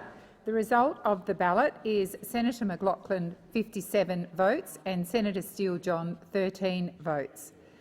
Senator McLaughlin is therefore elected Deputy President and Chair of Committees in accordance with standing orders, and I look forward to working with you, Senator McLaughlin. And thank you. And Senator Wong. Thank you. I would like to make, if I may, some brief remarks to congratulate Senator McLaughlin on his election as Deputy President on behalf of the government. Yes, I'm still having to get used to that. That might be a few faux pas for a little while. I did note this morning, following the election of the President, the long-standing convention as to the government of the day nominating the President and the opposition of the day nominating the Deputy President and Chair of Committees. And I just want to make a comment about that because there were a couple of interjections. It's a reflection of the Westminster system. It's a reflection that under our system a party forms government, a party forms opposition. A party forms opposition. And if, that somebody else formed a government or an opposition one day, the same convention presumably would apply. It reflects. Order. Well, order. Respectful debate on something where we're electing the Deputy President. It is a reflection of a Westminster system which, in this chamber, also recognises that no single party government, as I said, holds the majority generally in the chamber. I'll make a couple of comments about Senator McLaughlin. He may have only served this chamber since 2020, but he has been a member of the Legislative Council in our home state of South Australia for some time prior to that. And I do want to say, and this is no respect to you, President, that I'm delighted that another South Australian is taking a leadership role in this place. I note all. The Tasmanians have got the whip sewn up, though. He's also served as president of the LegCo for a couple of years. So I think that role, his experience in presiding in that role, has been evident in his work in this chamber. I look forward to working with you.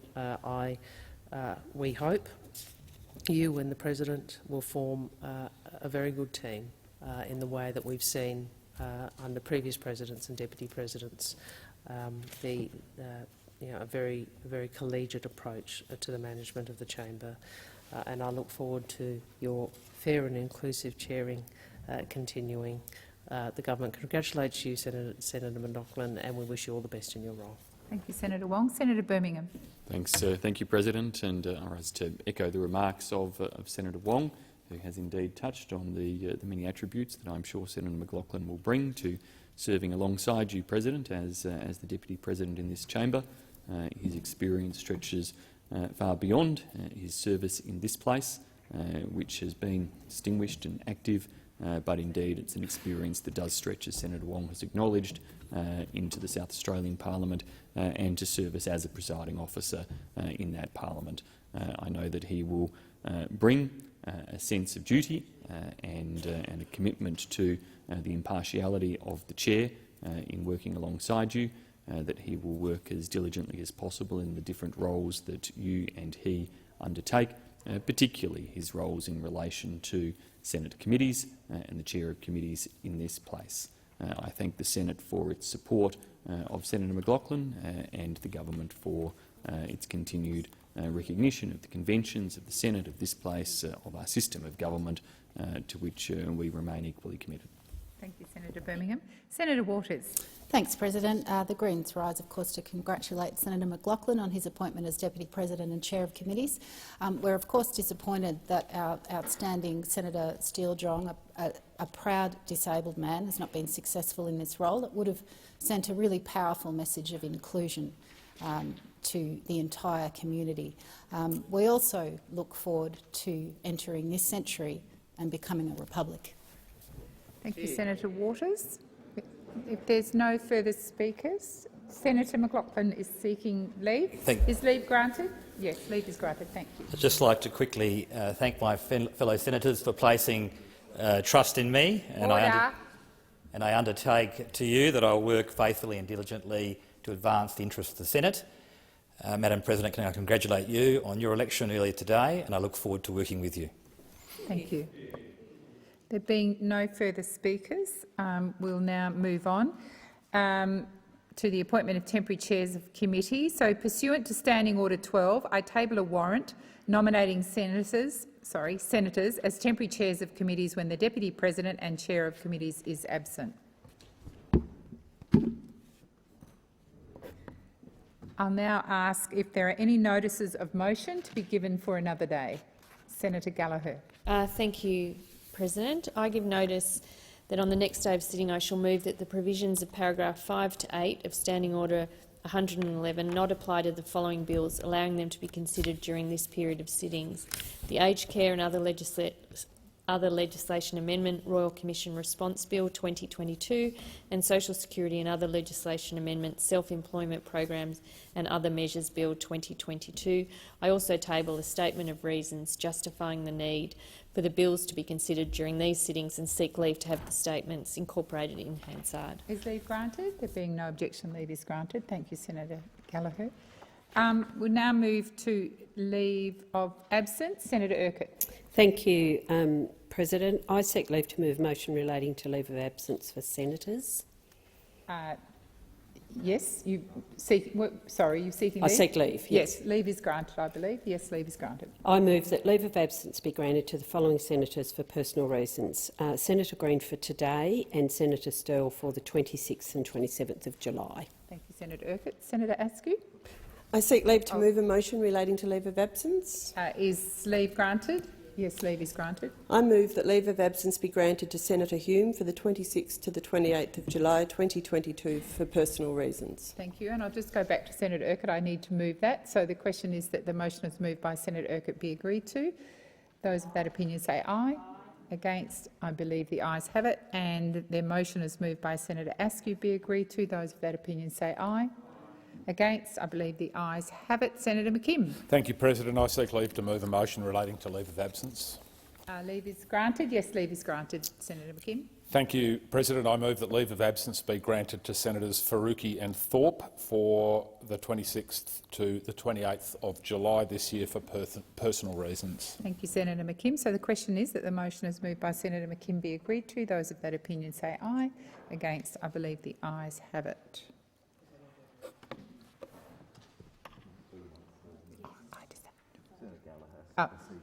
Senator Gallagher. Thank you, President. I seek leave to move a motion relating to the adjournment of the Senate today. Is leave granted? There being no objection, leave is granted. Thank you. I move that the Senate adjourn without debate today on the motion of a minister. So the question is that the motion is moved by Senator Gallagher be agreed to. Those of that opinion say aye. Against, I believe the ayes have it.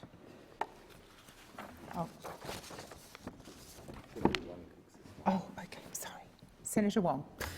Thank you, President. I seek leave to move a motion relating to the death of former Prime Minister of Japan, Mr Abe Shinzo. Is leave granted? There being no objection, leave is granted. Senator Wong. I thank the Senate and I move that the Senate records its deep sorrow at the death on 8 July 2022 of Abe Shinzo, the longest-serving Prime Minister of Japan, and places on record its acknowledgement of his role in the development of his nation and tenders its profound sympathy to his family and the people of Japan in their bereavement. President, on the 9th July, landmarks in my home state of South Australia were lit in red and white, the colours of Japan. Adelaide Oval, the South Australian Parliament, the Torrens Footbridge, along with the Sydney Opera House, the MCG and the Shrine of Remembrance in Melbourne, and many more around the country, all lit in solemn tribute to one of our nation's truest friends. It was a sign of the esteem in which former Japanese Prime Minister Shinzo Abe was held across Australia, and I believe I speak on behalf of all Australians in expressing shock and grief at his terrible loss. And I express my deepest sympathies and those of the Australian people to Mrs Abe, Mr Abe's family and to the people of Japan. I echo Prime Minister Albanese's reflection of the bleak paradox that someone of such courage and strength of character could be taken away with an act of such cowardice. And I affirm the Prime Minister's vow that this low act of violence must not be allowed to overshadow a life that was lived to such high purpose. Mr Abe was the longest-serving Prime Minister in Japanese history, but his contribution far surpassed the time he served. He was a political leader of consequence, who looked beyond election cycles and made a lasting difference. Transformative leaders are rare,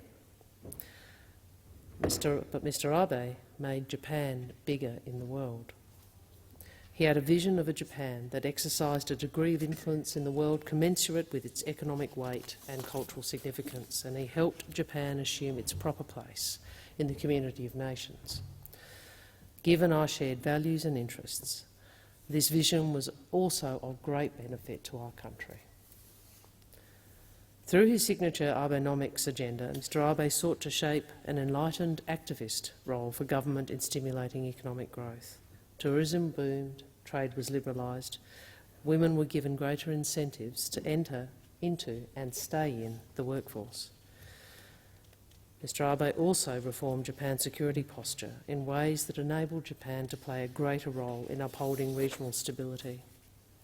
And while these measures did not pass without some controversy in Japan, they were grounded in his conviction that Japan should be able to exercise the same rights as all other countries, such as the UN Charter's right to collective self-defence. His security and defence reforms enabled greater engagement and cooperation between the ADF and the Japan Self-Defence Forces. Japan is now Australia's closest defence partner in Asia. When he addressed the Australian Parliament in 2014, he spoke of his ambition for the relationship between Australia and Japan and how our two countries could work together to uphold peace and the rule of law in our region and beyond. He understood our partnership had been founded first on trade and investment, later complemented by our growing strategic and security cooperation, and also growth in tourism, student exchanges and cooperation in the arts, culture, sport and research. It is a relationship between our two countries that is above politics, and I acknowledge the role of both parties of government in fostering that relationship. The deep affinity between our peoples has been a constant throughout, and I believe we all felt that affinity strongly in the presence of Mr Abe. His vision helped elevate our bilateral relationship to a special strategic partnership in 2014. He oversaw the signing of the Japan-Australia Economic Partnership Agreement the same year and gave impetus to negotiations towards our Reciprocal Access Agreement signed in January of this year. Shinzo Abe was also a global leader, and he will be remembered as one of this century's most eminent political figures. It was during his first term that he revealed himself as a regional visionary, sowing the seeds of what would later become the concept of the Indo-Pacific in his speech on the confluence of the two seas at the Indian Parliament in 2007. Australia became the first country to formally adopt the Indo-Pacific as a regional frame of reference, first in the Gillard government's 2013 Defence White Paper.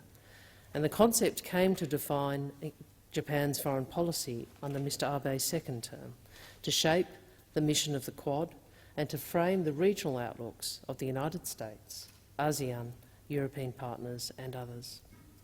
And the elevation of the Quad in recent years owes so much to his energy and his statesmanship, as does the conclusion of the Comprehensive and Progressive Agreement for Trans-Pacific Partnership. Shinzo Abe was a leader in the G7, the G20 and the United Nations, championing a vision of a free and open Indo-Pacific and an international order governed by rules rather than power alone. And despite regretting how much he had left to accomplish, by the time he retired due to ill health in September of 2020, Mr Abe had left a profound imprint on Japan and on the world.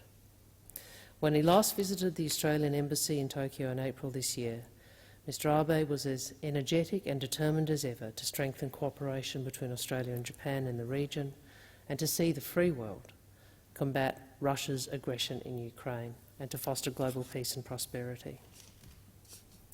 These common values help explain why Australians have united in solidarity with Japan to express our grief at Mr Abe's passing. Many have described him as one of Australia's closest friends on the world stage. He visited our country 5 times as Prime Minister.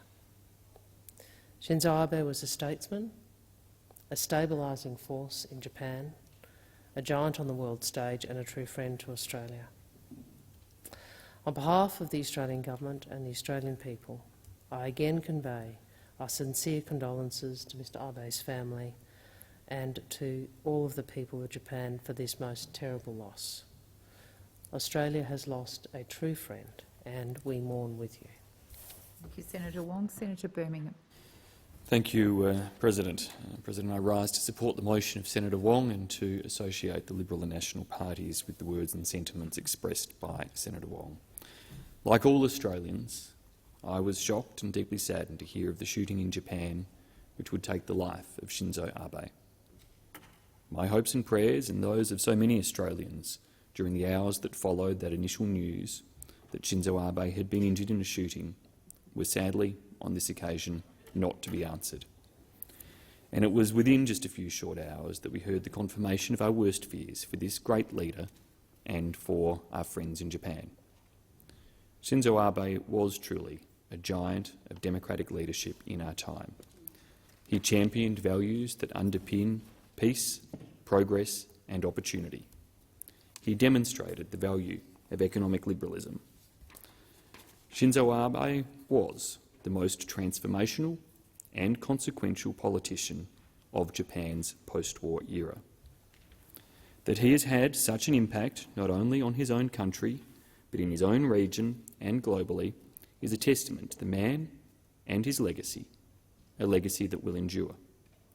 For his life to end in a brutal act in a country that in the modern era is renowned for its peaceful democracy is an affront against so much that so many of us in Japan and in Australia hold dear. It was an affront especially to the values that Shinzo Abe espoused in thought and in deed throughout his life. It is a sad reality that Shinzo Abe's death is yet another stark reminder, if indeed one was ever needed, that nothing can be taken for granted and that the fight to defend democratic values is one that never ends. That Shinzo Abe's life should end at the hands of a coward who fired what would be fatal shots at his back whilst he was participating in the democratic process he so strongly espoused, respected and loved, makes the reality of this brutal act even harder to comprehend. As Mr Dutton, the Leader of the Opposition, said in marking the tragic end of his life, Shinzo Abe was well known to Australians as a sincere, staunch and trustworthy friend. It was my pleasure to have personally met on several occasions, engaged with and to some degree, as part of our government-to-government relations, worked with Shinzo Abe. I recall particularly having the honour of meeting him at the Darwin Airport, one of the 5 visits to Australia that Senator Wong referenced that he made during his time as Japanese Prime Minister.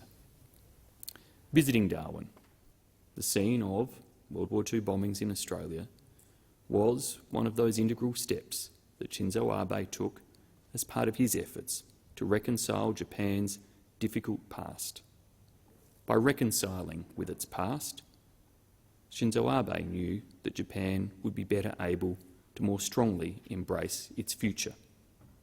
He was clear-eyed that the deeds of one generation should not consign future generations, or Japan as a whole, to being a second-class or lesser global citizen. Australia should be grateful that Shinzo Abe's work, including his redefining of Japan's constitutional restrictions, has enabled Japan to step up in a bilateral sense, in a regional sense and across the world. Whether it was that engagement on the tarmac at Darwin Airport, in bilateral meetings I was privileged to be part of in Australia, Japan or Third Nations, I always found Shinzo Abe to be a warm, engaging, thoughtful but purposeful interlocutor. He made all those in the room feel like he had time for them, and he built personal connections that strengthened his status as a statesman of influence right around the globe. Even while speaking through an interpreter, Shinzo Abe was able to promote influence and charm in the most nice and calm of ways. I recall the first bilateral meeting between Shinzo Abe and then Prime Minister Morrison that occurred at a G20, where, again speaking through an interpreter, partway through we realised that in referencing the Prime Minister of the day, he continually referenced Skomo-san, picking up on the Australian approach for a little bit of personal engagement and informality. There have been many tributes played to Shinzo Abe in the days and weeks since that terrible moment on July 8, which will be etched in the collective memory of Japan forever. His achievements have rightly been well documented. As Prime Minister, he travelled to more countries than any of his predecessors, expanding the reach of his diplomacy far beyond Japan's traditional partners. He secured the US-Japan alliance even in the face of intense pressure, playing a critical role as, dare I say it, a Trump whisperer in some difficult times. He forged trade deals across the world as part of his signature ongoing economic reform agenda of Abenomics to lift Japan's economy out of 2 decades of stagnation, but in doing so also strengthening international cooperation with so many partners. Australia was in fact the first major developed economy with which Japan secured a free trade agreement through that era via the Japan-Australia Economic Partnership Agreement signed between Prime Minister Abe and then Prime Minister Abbott in 2014. Alongside this, he drove, as Senator Wong acknowledged, the elevation of Australia's relationship with Japan to a special strategic relationship, a phrase that I understand he reportedly coined himself. Later that year, he addressed the Australian Parliament and said that through the agreement we had deepened our economic ties and would nurture our regional and the world order to safeguard peace. In addition to the Special Purpose Agreement and Free Trade Agreement, Shinzo Abe advanced the Australia-Japan relations via commencement of the Reciprocal Access Agreement now in force, through strengthened defence and intelligence relationships, including trilateral cooperation between Australia and the United States. Crucially, Shinzo Abe, alongside former Prime Minister Turnbull, was instrumental in saving and securing the Trans-Pacific Partnership, not once, but twice. First, following the withdrawal of the United States, and then again following the near withdrawal of Canada, ultimately seeing the conclusion and entry into force of the comprehensive and progressive Trans-Pacific Partnership that has provided one of the 2 great regional trade blocs now in operation through the Indo-Pacific.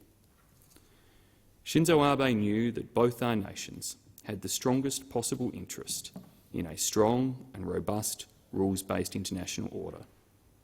He was a crucial architect of the Quad, a long-held ambition and one which required great persistence to bring Japan, the United States, India and Australia together in a strategic security dialogue from which Australia has benefited greatly.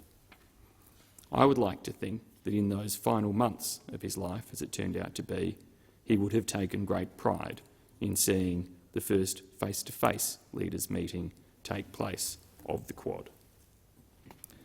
And even after standing down as Prime Minister in 2020 as a consequence of the return of a health condition, Shinzo Abe remained in service to the people of Japan in the Diet and active in the democratic process, his reputation and standing growing both in Japan and globally following his retirement as Prime Minister. That his life came to an abrupt end as he was actively participating in the democratic process makes his passing so much harder to bear for the Japanese people, for Australia, who has lost a true friend, and for the world, which has lost one of the great leaders of recent decades. On behalf of the coalition parties in the Senate, I send our condolences to Shinzo Abe's family, particularly his wife, Akiya, and to the people of Japan. We share your shock, your dismay, your grief. We also share your pride in the life and achievements of one of Japan's greatest leaders and give thanks for his special connection to Australia. We reaffirm our ongoing commitment to the democratic processes to which Shinzo Abe's life and death was dedicated, and to the relations between our nations and our great connection and cooperative work across our region and the world that we can build upon as part of his legacy. I thank the Senate. Thank you, Senator Birmingham. Senator Waters. Thanks very much, President. On behalf of the Australian Greens, I offer my condolences to Shinzo Abe's family, friends and the people of Japan following his unexpected and tragic death. Mr Abe served his country over many years, including 2 stints as Prime Minister, weathering ill health as he did so.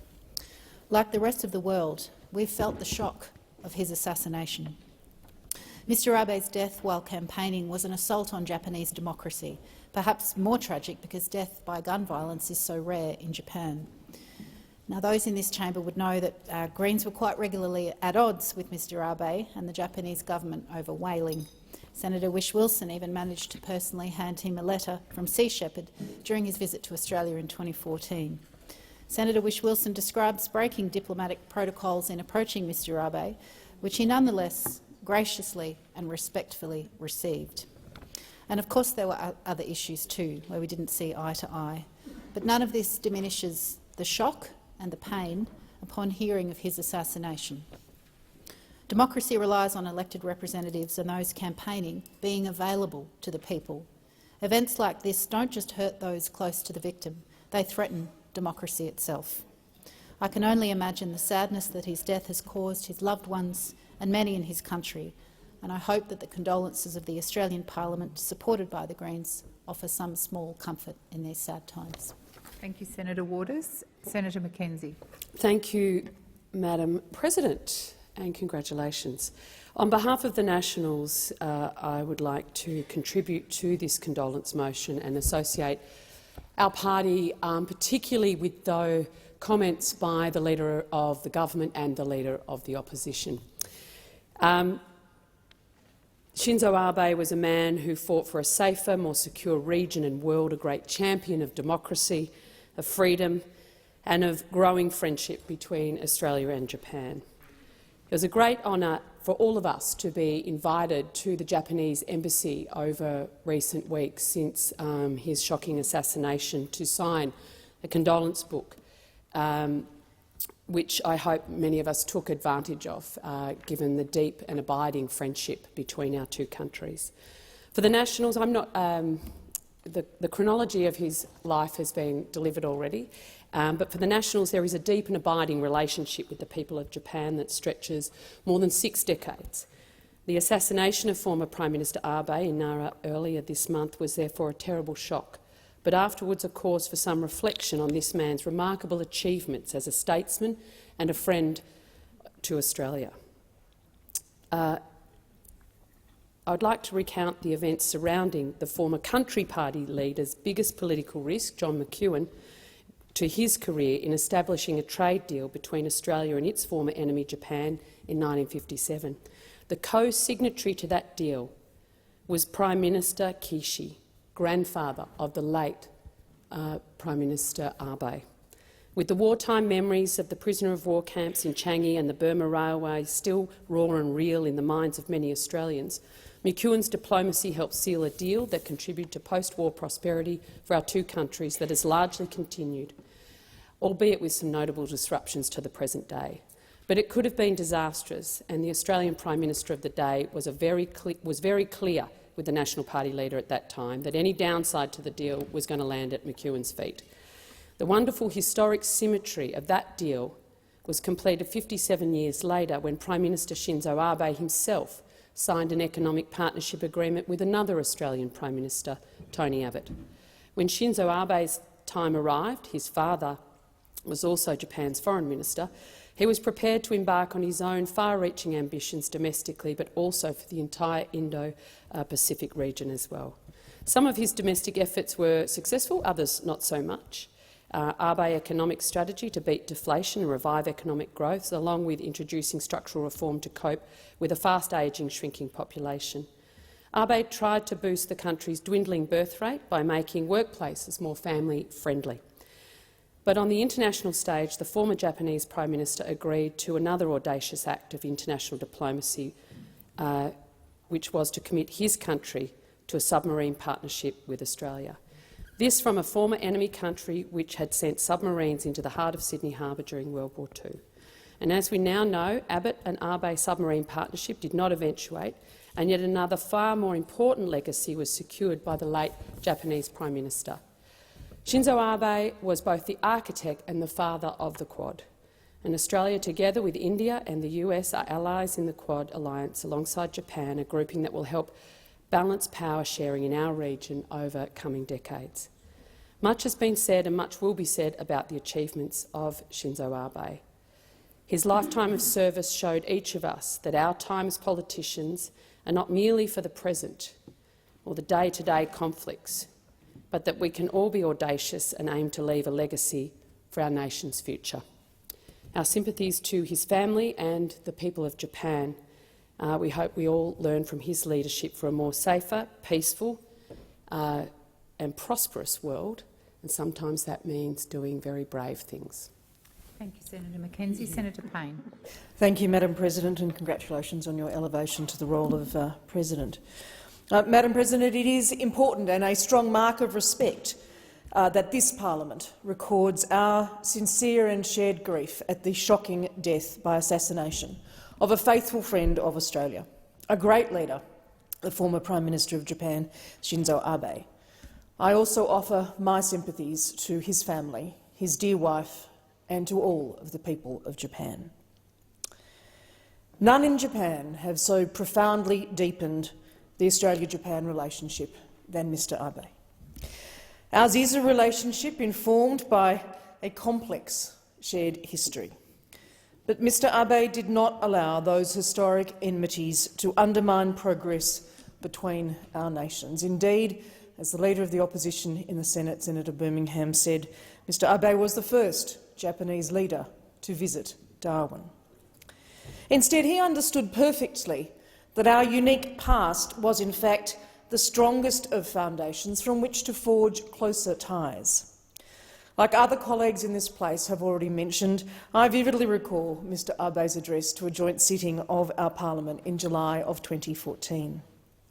On the cusp of signing the Japan-Australia Economic Partnership Agreement with then Prime Minister Tony Abbott, Mr Abe spoke of the example set down by his grandfather some 57 years prior, recalling Prime Minister Nobusuke Kishi and Prime Minister Robert Menzies signing the Commerce Agreement, amongst the first of its kind in the post-war decades. Mr Abe didn't waste a moment. He used that same speech, welcoming the JAEPA, to outline a raft of additional economic agreements he wanted to pursue. The Trans-Pacific Partnership, and pursue it he did. The Regional Comprehensive Economic Partnership Agreement, and he did. And Free Trade Agreement, which he also did. These agreements would be the fruit, in the words of Mr Abe, of a relationship, quote, with no limits, unquote. This encapsulated the essential character of Shinzo Abe. A boundless energy for tackling challenges and opportunities alike, a clear vision for Japan, our region and for the world, and a commanding understanding of history and how it shapes our lives. The people of Australia remain the thankful beneficiaries of Mr Abe's efforts towards trade liberalisation. In my own time as Minister, I've borne close witness to the careful work of Mr Abe, including in fostering vital, closer bilateral defence cooperation with Australia. In our governments, he found a strong and willing partner. The Japan Acquisition and Cross-Servicing Agreement, the ACSA, signed in Sydney in early 2017 by Mr Abe and then Prime Minister Malcolm Turnbull, clearly demonstrated the importance that Mr Abe placed on our special strategic partnership.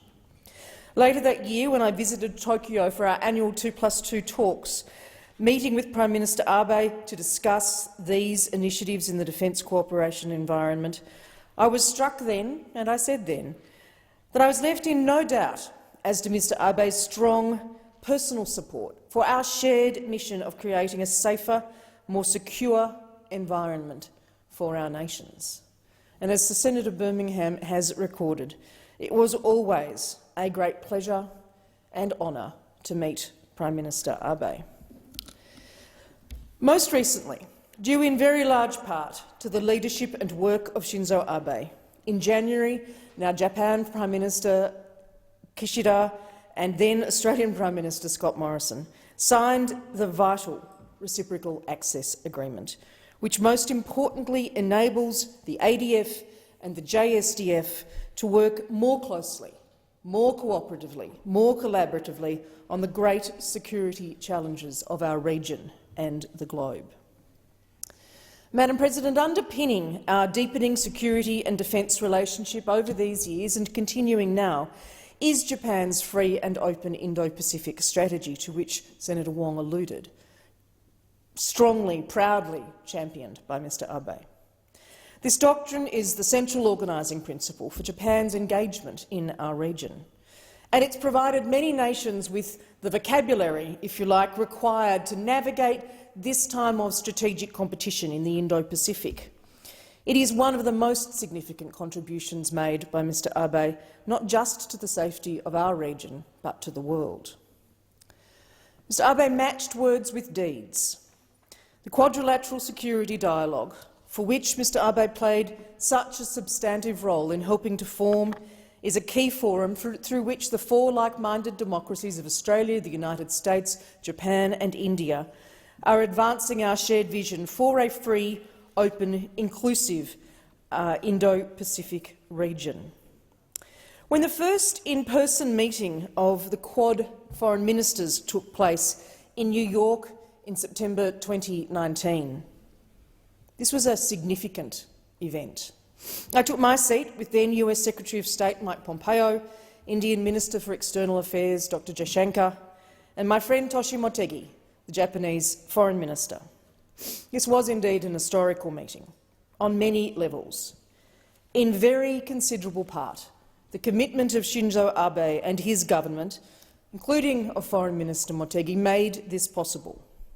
For the Quad to have grown to leaders' meetings, virtually and in person, is an enormous contribution in strategic and security terms to our region and the globe, including through the Quad's COVID-19 support and in addressing the actions of authoritarian states that threaten that security and stability. In my view, thanks also to Shinzo Abe and subsequently his successors, Prime Minister Suga, now Prime Minister Kishida, Japan continues to make that strong and growing contribution in global security and strategic terms. Shinzo Abe reimagined the modern-day JSDF, and although he did not achieve all of his goals in that respect, the enormous difference that he made will be writ large in the pages of history.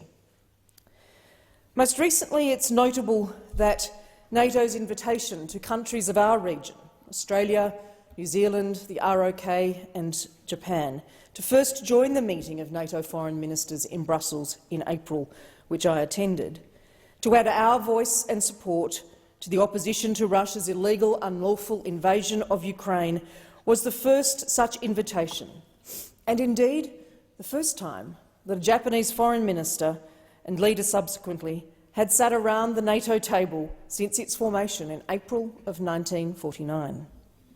I was pleased to sit around that table with Foreign Minister Yogi Hayashi. Shinzo Abe's projection of Japan in the regional and global security conversation in the military space was profound and meaningful. Given the issues that face us now as a world and as a region, it was also essential.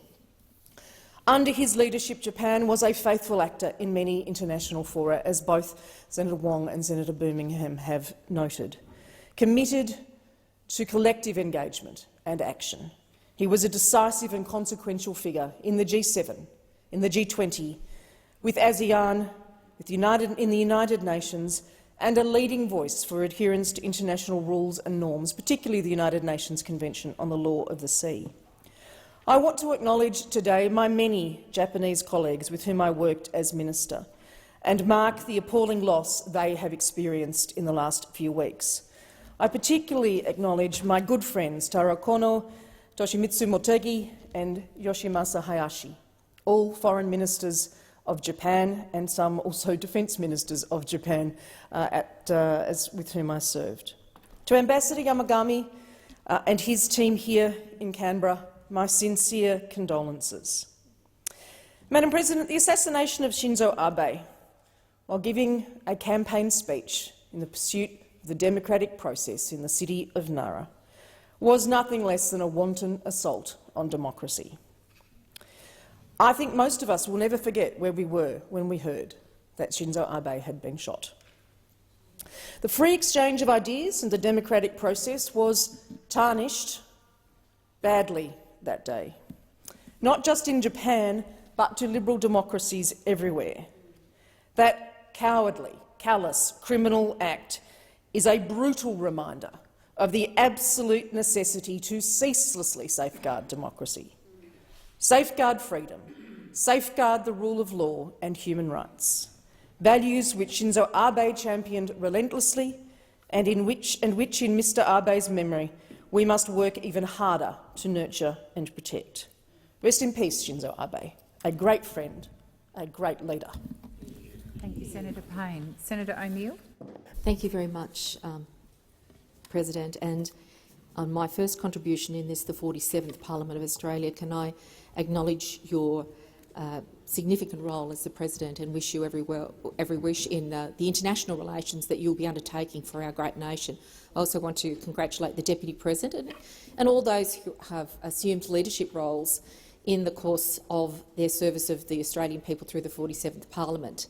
And can I also acknowledge the incredible privilege we have as parliamentarians in this fine democracy to have been elected to this Senate, to do the kind of work that Shinzo Abe gave his life to. It is no small thing for us to be here, and his service and his final demise are an instruction in how fragile not only life is, but how democracy can be also severely attacked and assaulted. I speak today, Madam President, on the condolence motion for the esteemed former Prime Minister of Japan, Shinzo Abe. Abe was a towering leader in Japan, a political titan who was called the Shadow Shogun by commentators, both during his record tenure as Prime Minister and afterwards. His legacy is the shape of modern Japan and its direction for the next few decades. He was both a powerful and dedicated servant of democracy and an amazing leader of a country. Unlike those who have contributed to the debate so far, who had much more personal experience of interaction with this fine man, I only saw him through his address here to the Parliament. And the three words that came to mind when I thought of his contribution that day was that he was a man of incredible warmth, intelligence and humour. To that, Senator Birmingham had today added the word purposeful, and it was one that sort of resonated with me when you made that contribution, Senator Birmingham. Prime Minister Albanese has described the courage and strength of character to which Senator Wong referred, and in her contribution, I think perhaps her description of him as a regional visionary is something that we should definitely dwell on. A leader in the Indo-Pacific and responsible for the elevation of the Quad. Senator Payne, I think, aptly described the loss as appalling. The baffling and unprecedented nature of this assassination has led to a deep confusion and anguish amongst the Japanese and among the global admirers. As US President Joe Biden remarked on this murder, it will have a profound impact on the psyche of the Japanese people, I believe for a generation. This killing comes at a worrying time. We are seeing democracy under threat across the world, from the growing authoritarianism of leaders like Viktor Orban, the further descent of Russia under the leadership of Vladimir Putin along totalitarian paths, and the shattering of the United States democratic consensus by Donald Trump that became manifest in the events of January 6 in the physical assault on the Capitol. Shinzo Abe positioned Japan as a linchpin of the democratic global world order and was steadfast in his support for other democracies in the face of that growing tide of opposition. He became, over his tenure, a key advocate and thought leader of a democratic internationalism adapted for the 21st century, and his murder is an untimely blow against it. His administration was a bulwark against North Korean aggression and gave assistance to those fighting the rise of ISIS. Japan, under his stewardship, became increasingly an active multilateral partner in the Indo-Pacific, knitting together nearly a dozen nations, which with what eventually became known as the Comprehensive and Progressive Agreement for the Trans-Pacific Partnership. His influence was still powerful even following his departure from the premiership in 2020. Experts credit his still massive influence in the government, evident in the decision by Japan to declare it would phase out Russian coal and oil imports in the face of its illegal aggression in the Ukraine. Mr Abe's vision was to shape Japan into a nation that could address the future. His first speech as president boldly stated his ambitions for his country, and I quote, "My mission is none other than to draw a new vision of a nation that can withstand the raging waves for the next 50 to 100 years. All politicians might strive to declare and deliver on such a vision." Mr Abe's legacy is a revitalised democratic universal order, featuring a more proactive and outward-looking Japan at its centre, a nation better able to withstand the raging waves of a tumultuous century. I am sure all of Australia and this House stands with me in thanking Mr Abe for his myriad contributions upon the world and domestic stage. I pass my deepest condolences to the family of Mr Abe and my best wishes to the government and the people of Japan as they navigate the aftermath of this tragic and senseless act. Thank you, Senator O'Neill. Senator Van. Thank you, Madam President. I rise to pay tribute to the former Prime Minister Shinzo Abe, whose time amongst us was tragically cut short by such a heinous crime. Shinzo Abe was not only Japan's longest-serving post-war Prime Minister, but he was also its most consequential and had in decades, and the most consequential leader Japan had had in decades, whose statecraft and wisdom transcended the islands of Japan to become a global leader. Abe-san grew from simply being Japan's leader to being a global leader, a statesman of such standing that one does not come by very often. He saw the threats to Japan and the free world as they are, not what people wish they would be. And with his citizen security and welfare in mind, he acted boldly and with confidence. During his tenure as Japan's longest-serving Prime Minister, Abe-san revolutionised his nation's foreign policy by centralising the national defence system, reinterpreting the Constitution to make collective defence possible, and adopting an activist role in world affairs. Moreover, he devised a grand strategy for managing China's rising economic and military power more deliberately and successfully than any other world leader. One of his crowning achievements, it's been mentioned, is how he breathed life back into the Quad and drove it to be one of the strongest forces for stability in the Indo-Pacific. He did champion the term a free and open Indo-Pacific, something important to all Australians and peace-loving people in the region. The strength of the Quad, of integrated deterrence, of having friends is one of the key strengths that Australia has on the world stage.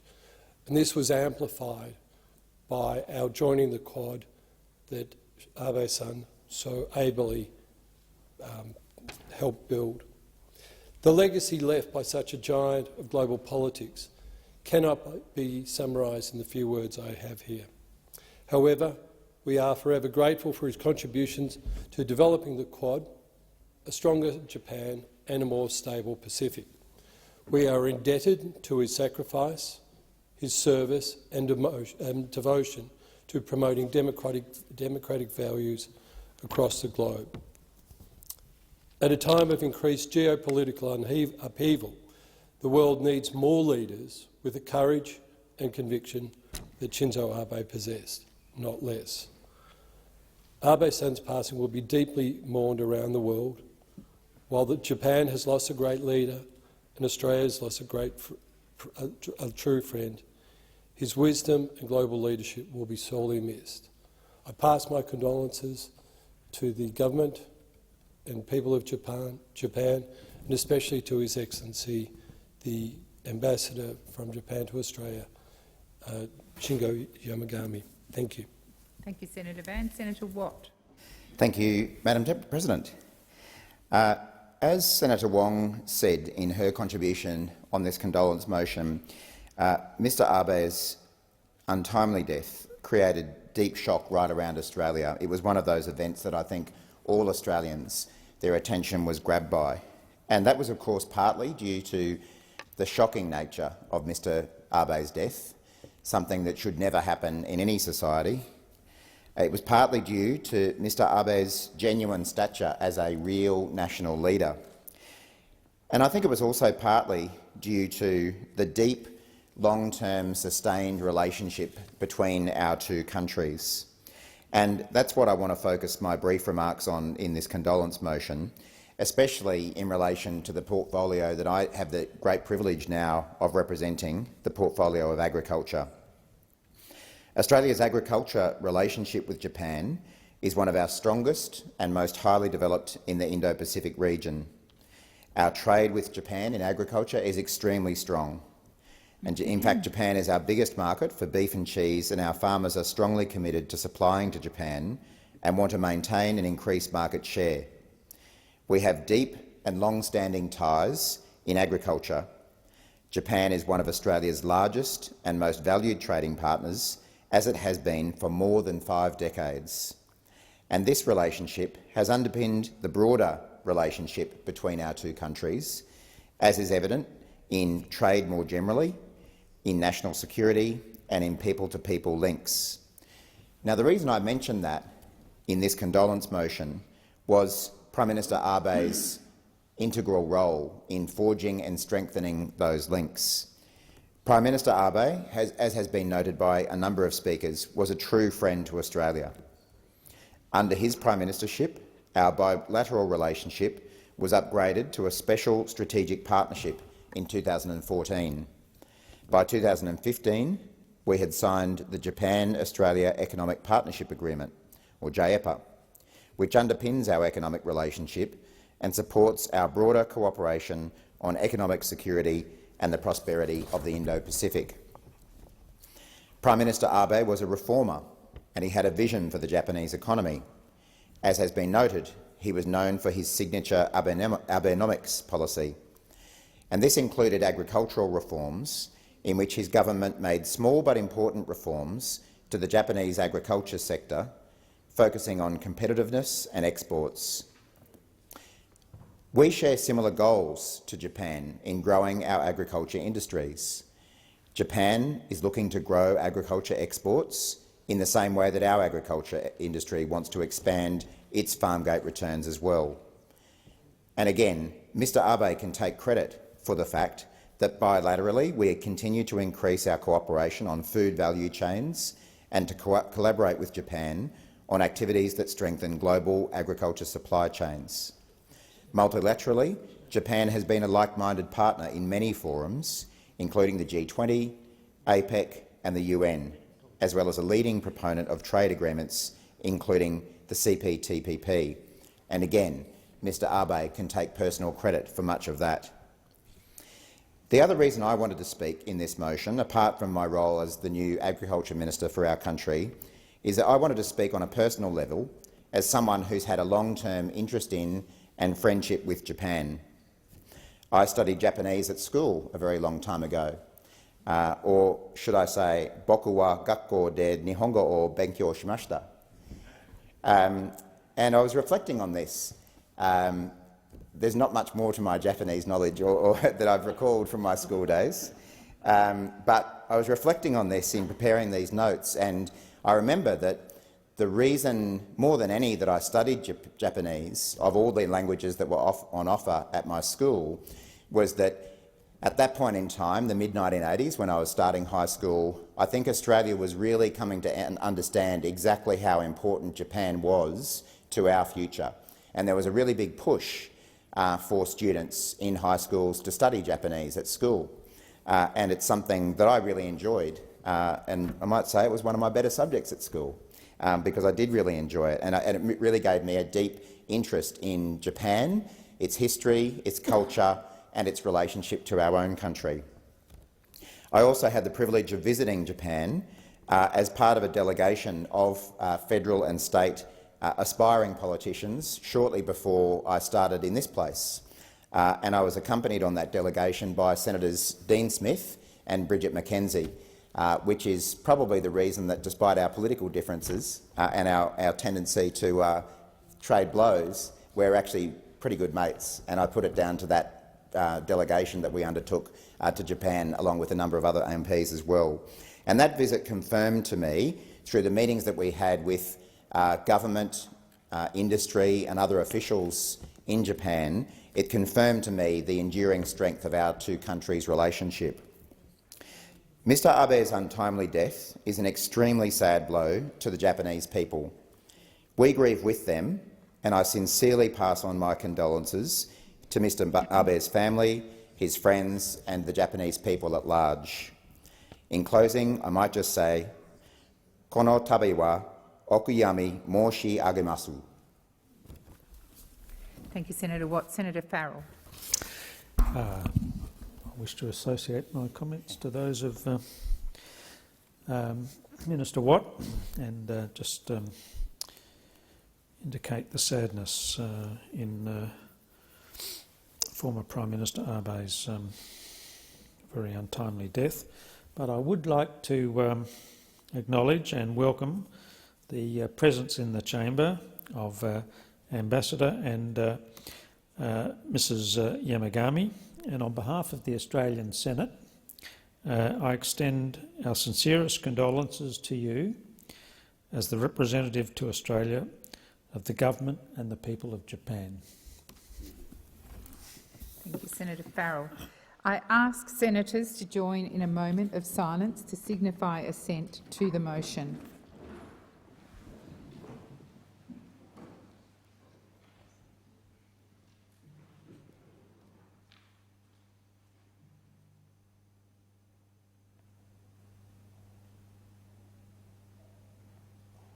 Thank you. The motion is carried.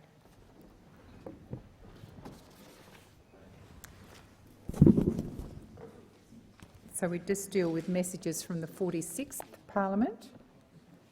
Messages from the previous Parliament have been received from the House of Representatives and indicated on today's dynamic red. The President has received messages from His Excellency the Governor-General notifying assent to 23 laws, details of which will be incorporated in Hansard.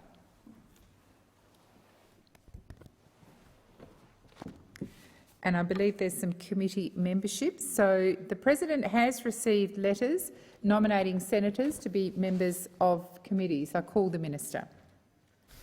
Thank you. And as this is the first time I've had the opportunity to congratulate you on your well-deserved appointment to this new role, and I wish you all the very success in it. But I do seek leave to move a motion to appoint senators to committees. Is leave granted? Leave is granted. Minister. Thank you, President. I move that senators be appointed to committees in accordance with the letters circulated in the chamber. Thank you. And so the question is that the motion as moved by Senator Farrell be agreed to. Those of that opinion say aye. Against, I believe the ayes have it. I have received letters from party leaders nominating senators to fill vacancies on 3 statutory committees. Minister. Thank you, Madam President. I seek leave to move a motion to appoint senators to statutory authorities. Is leave granted? Leave is granted. Thank you. Thank you. Minister. Thank you, President. I move that senators be appointed to statutory authorities as set out in the document available in the chamber and listed on the dynamic red. Thank you. So the question is, the motion is moved by the minister be agreed to. Those of that opinion say aye. Against, I believe the ayes have it. Minister, are you seeking? Oh, I'm not sure if we've finished with.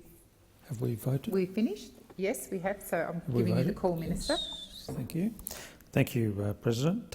I seek leave to move a motion relating to the next meeting of the Senate. Is leave granted? There being no objection, leave is granted. Minister. Thank you, Madam President. I move that the Senate meet on Wednesday, the 27th of July 2022. Thank you, Minister. The Senate stands adjourned till... Oh, so the question is that the motion is moved by Senator Farrell be agreed to. Those of that opinion say aye. Against, I believe that's carried. And were you seeking the call again? Yes, I am. Yes. Thank you, Madam Deputy President. What am I saying? That's all right. It's all new. Christ. It's fine. I was doing all right, wasn't I? It's all right. All I had to Senator do was follow Watt the instructions. set a very bad example there. But, yeah, he did. But go on, Minister. I move that the Senate now do adjourn. So the question is that the motion is moved by Senator Farrell be agreed to. Those of that opinion say aye. Against, I believe that's carried. And the Senate stands adjourned till 9:30 a.m. tomorrow. Thank you, Senators. That's all. No, Murray led off with that.